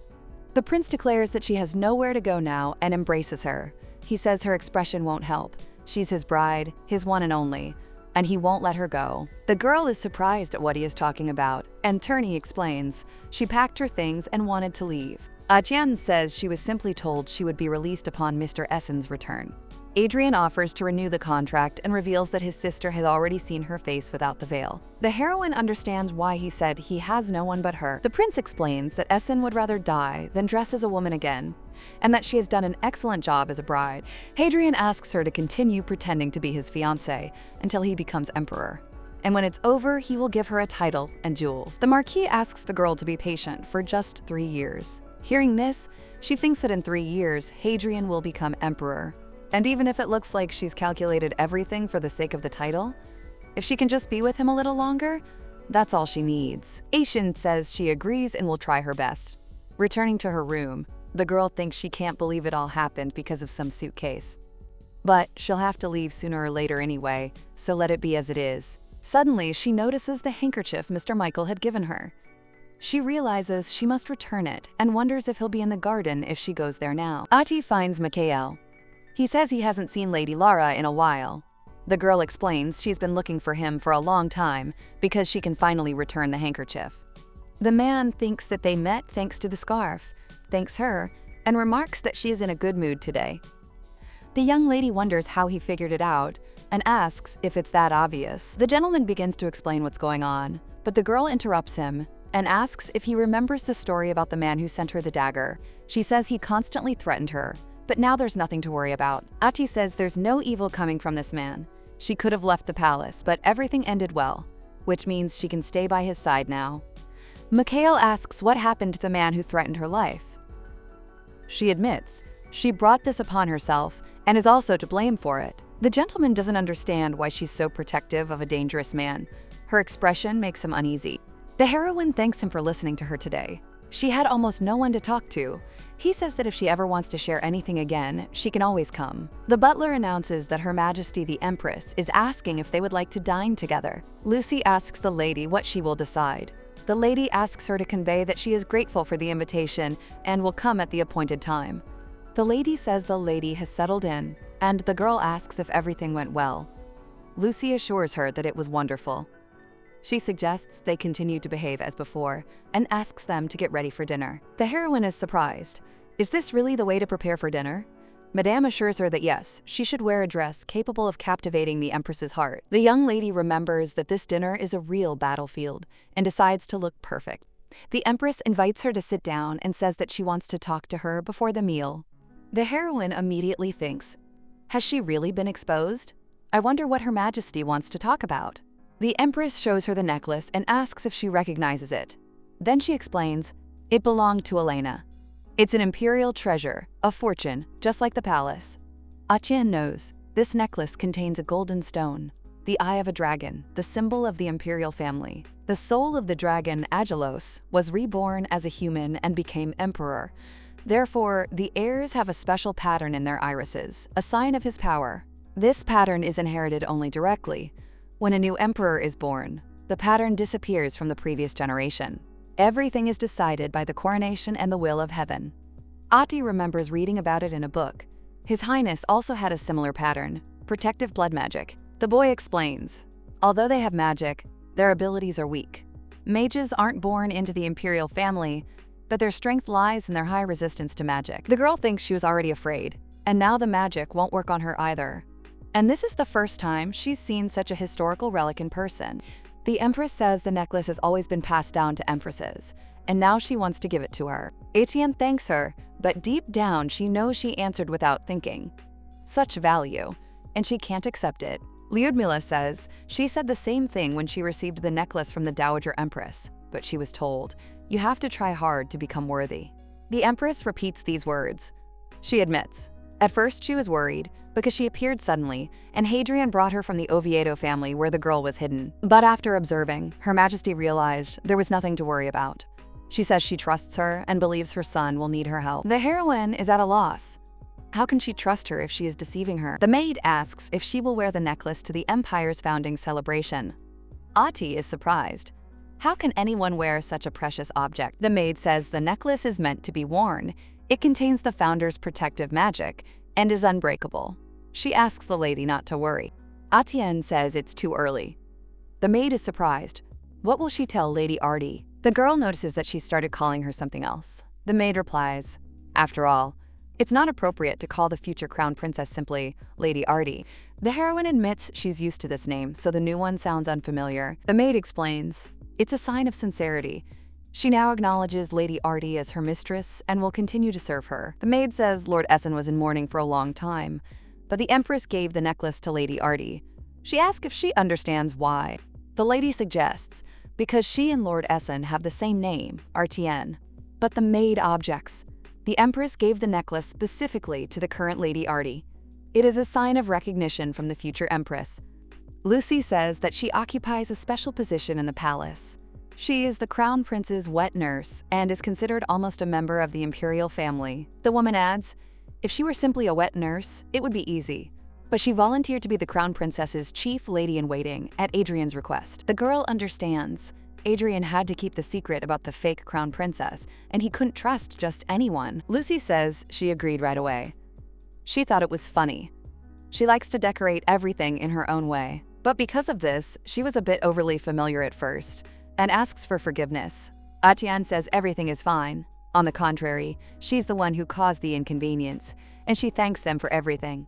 Madame says she admires this trait, and although she didn't wear Elena's necklace, she will be wearing a tiara today, a symbol of the future Crown Princess's status. The heroine understands she must try harder, but Madame asks her not to worry. Today, Lady Artie will be in charge. But Lady Artie has something else on her mind. The prince notices her condition and asks if everything is all right. Ati says yes and wonders if he's realized the tiara bothers her. Adrian asks if she's sick. She says she feels fine. His Highness says, if she feels ill, let him tell her immediately.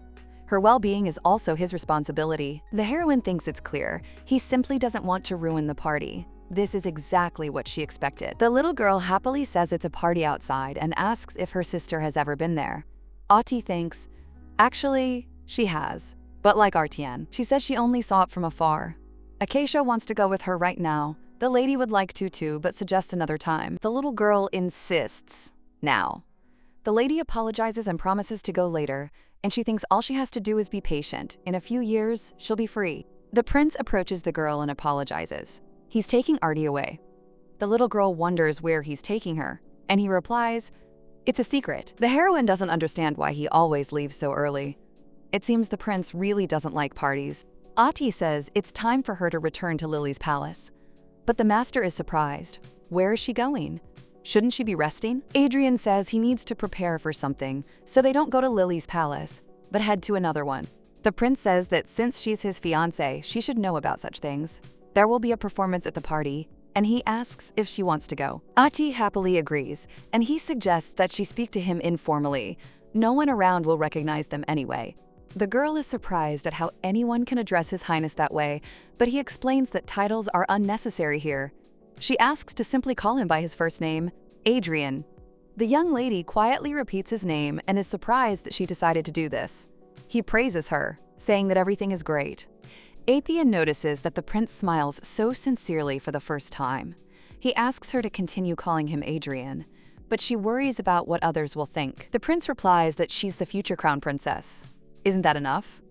And he adds that Essen also called him by his first name when he was in Artia. The girl says his name again. He's delighted, because hearing his own name from her is somehow especially pleasant. She asks where they're going. Suddenly, a man approaches them and calls them to follow him. He asks if they've come to see the show and says the fireworks will be amazing. The prince asks the price. Hearing it's 10 coppers, he calmly pays and tells her not to give him change. The lady is surprised. After all, this thing usually costs only 3 copper coins. The young gentleman says that inflated prices are common at the festival. Ati counters that it's easy to go broke. Adrian assures her that she definitely won't go broke with him. She doesn't quite understand his strange logic. The girl says her fireworks are blue. The guy shows hers, yellow. Then she notices him looking at the kebab stand and realizes he's hungry. Ati buys 2 servings and hands them to him, but he replies that his hands are full of fireworks. The girl suddenly realizes that he'd been holding everything with one hand before. The prince asks to be fed. Ati is embarrassed. It's awkward to do so right on the street, but there's no other choice. She offers him a piece. The girl suggests they head towards the stage and grab a bite to eat on the way. He agrees. A few minutes later, they emerge into the square where the performance is taking place. The festival is always hugely crowded. Ati says people have been taking front row seats since last night, and that many simply can't live without this show. She adds that previously, a new troupe performed every year, and it was interesting. But then, it became the same one. The girl says that she has seen this performance several times already, and she is bored with it. The prince is surprised. It's strange that at such a big celebration there is the same performance every year. Adrian notices that the show is about to start, there are too many people, and suggests they stick close. But suddenly he realizes the girl is nowhere to be found. He turns to the Black Shadow and orders him to find Artie, protect her, take her to a safe place and report to him. At this point, Ati is confused. The crowd is huge, she doesn't know where she is, and standing still is terrifying. Getting back to the prince is almost impossible. The girl decides it's best to return to the palace and meet him there. He's big. He'll easily notice. Suddenly, someone grabs her by the shoulder and asks where she is going in such a hurry, addressing her as little sister. The man invites them to go together, saying that there is something interesting there. Ati thinks they probably have vision problems. She looks younger after all. She then claims she's actually married.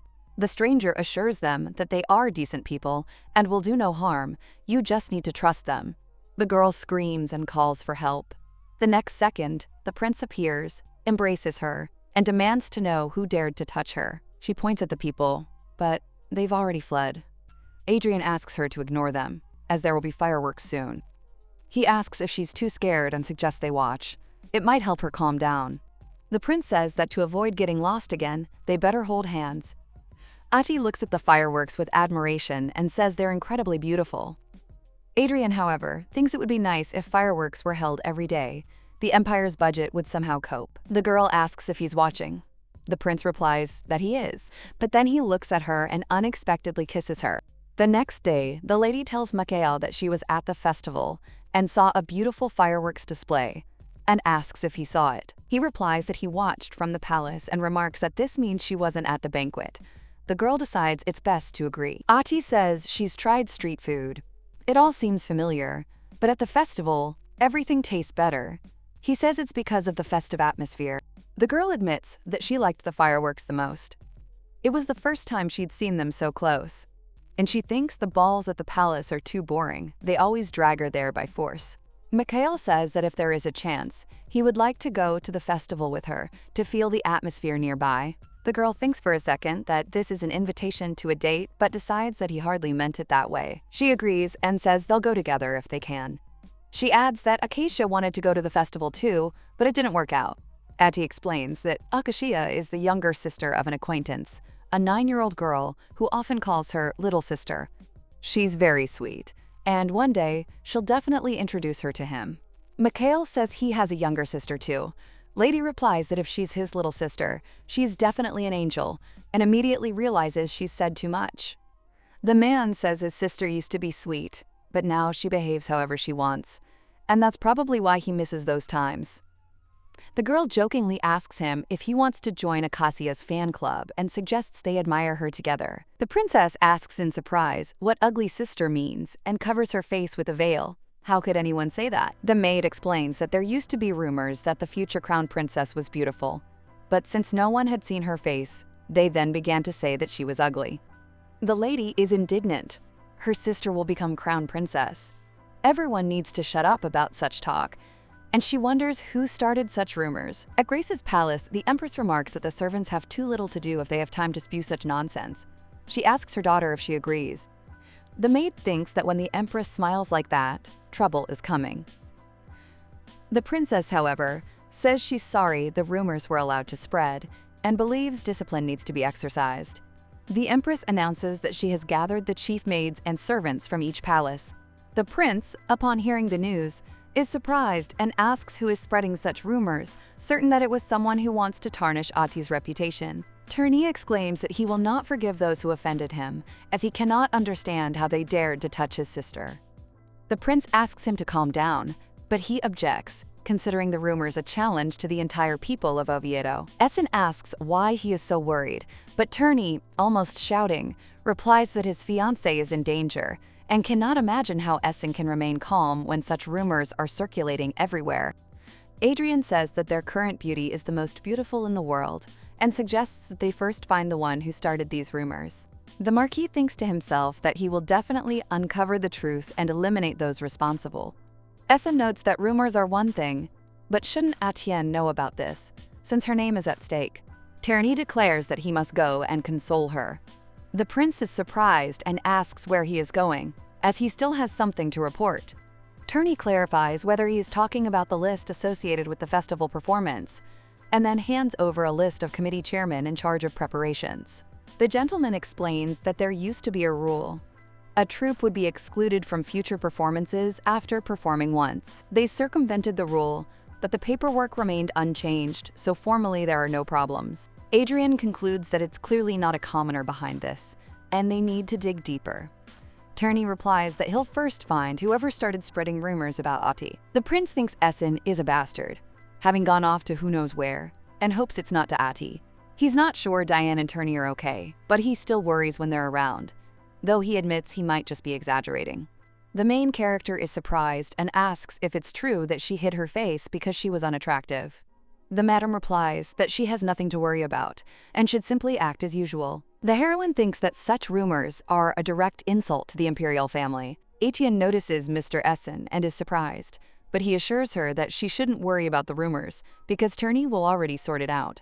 Lucy suggests that if this is true, Mr. Turney is furious. Essen agrees, explaining that he couldn't bear to watch what was happening and therefore left. Madame believes he certainly won't allow the family's honor to be tarnished. The girl agrees, thinking that's exactly it. Lucy adds that he especially won't tolerate his beloved sister's feelings being hurt. The heroine asks if he really came to cheer her up. Essen replies that he simply wanted to share the news, and Madame remarks that this means he wanted to console her. The lady thanks him and says she won't allow herself to be discouraged. At that moment, the butler enters and announces that His Majesty the Emperor invites Lady Oviedo. The heroine, confused, asks why the Emperor needs her. The man replies that His Majesty has never summoned her before, and this naturally raises questions. Previously, Essen, trying to break off the engagement, refused meetings and invitations, as if to say, "Do with me as you please, even if you kill me." The girl doesn't know how they managed to resolve it, but the situation led everyone to believe Ati was in poor health. And now, if the Emperor is inviting her personally for the first time, it means the matter is truly serious.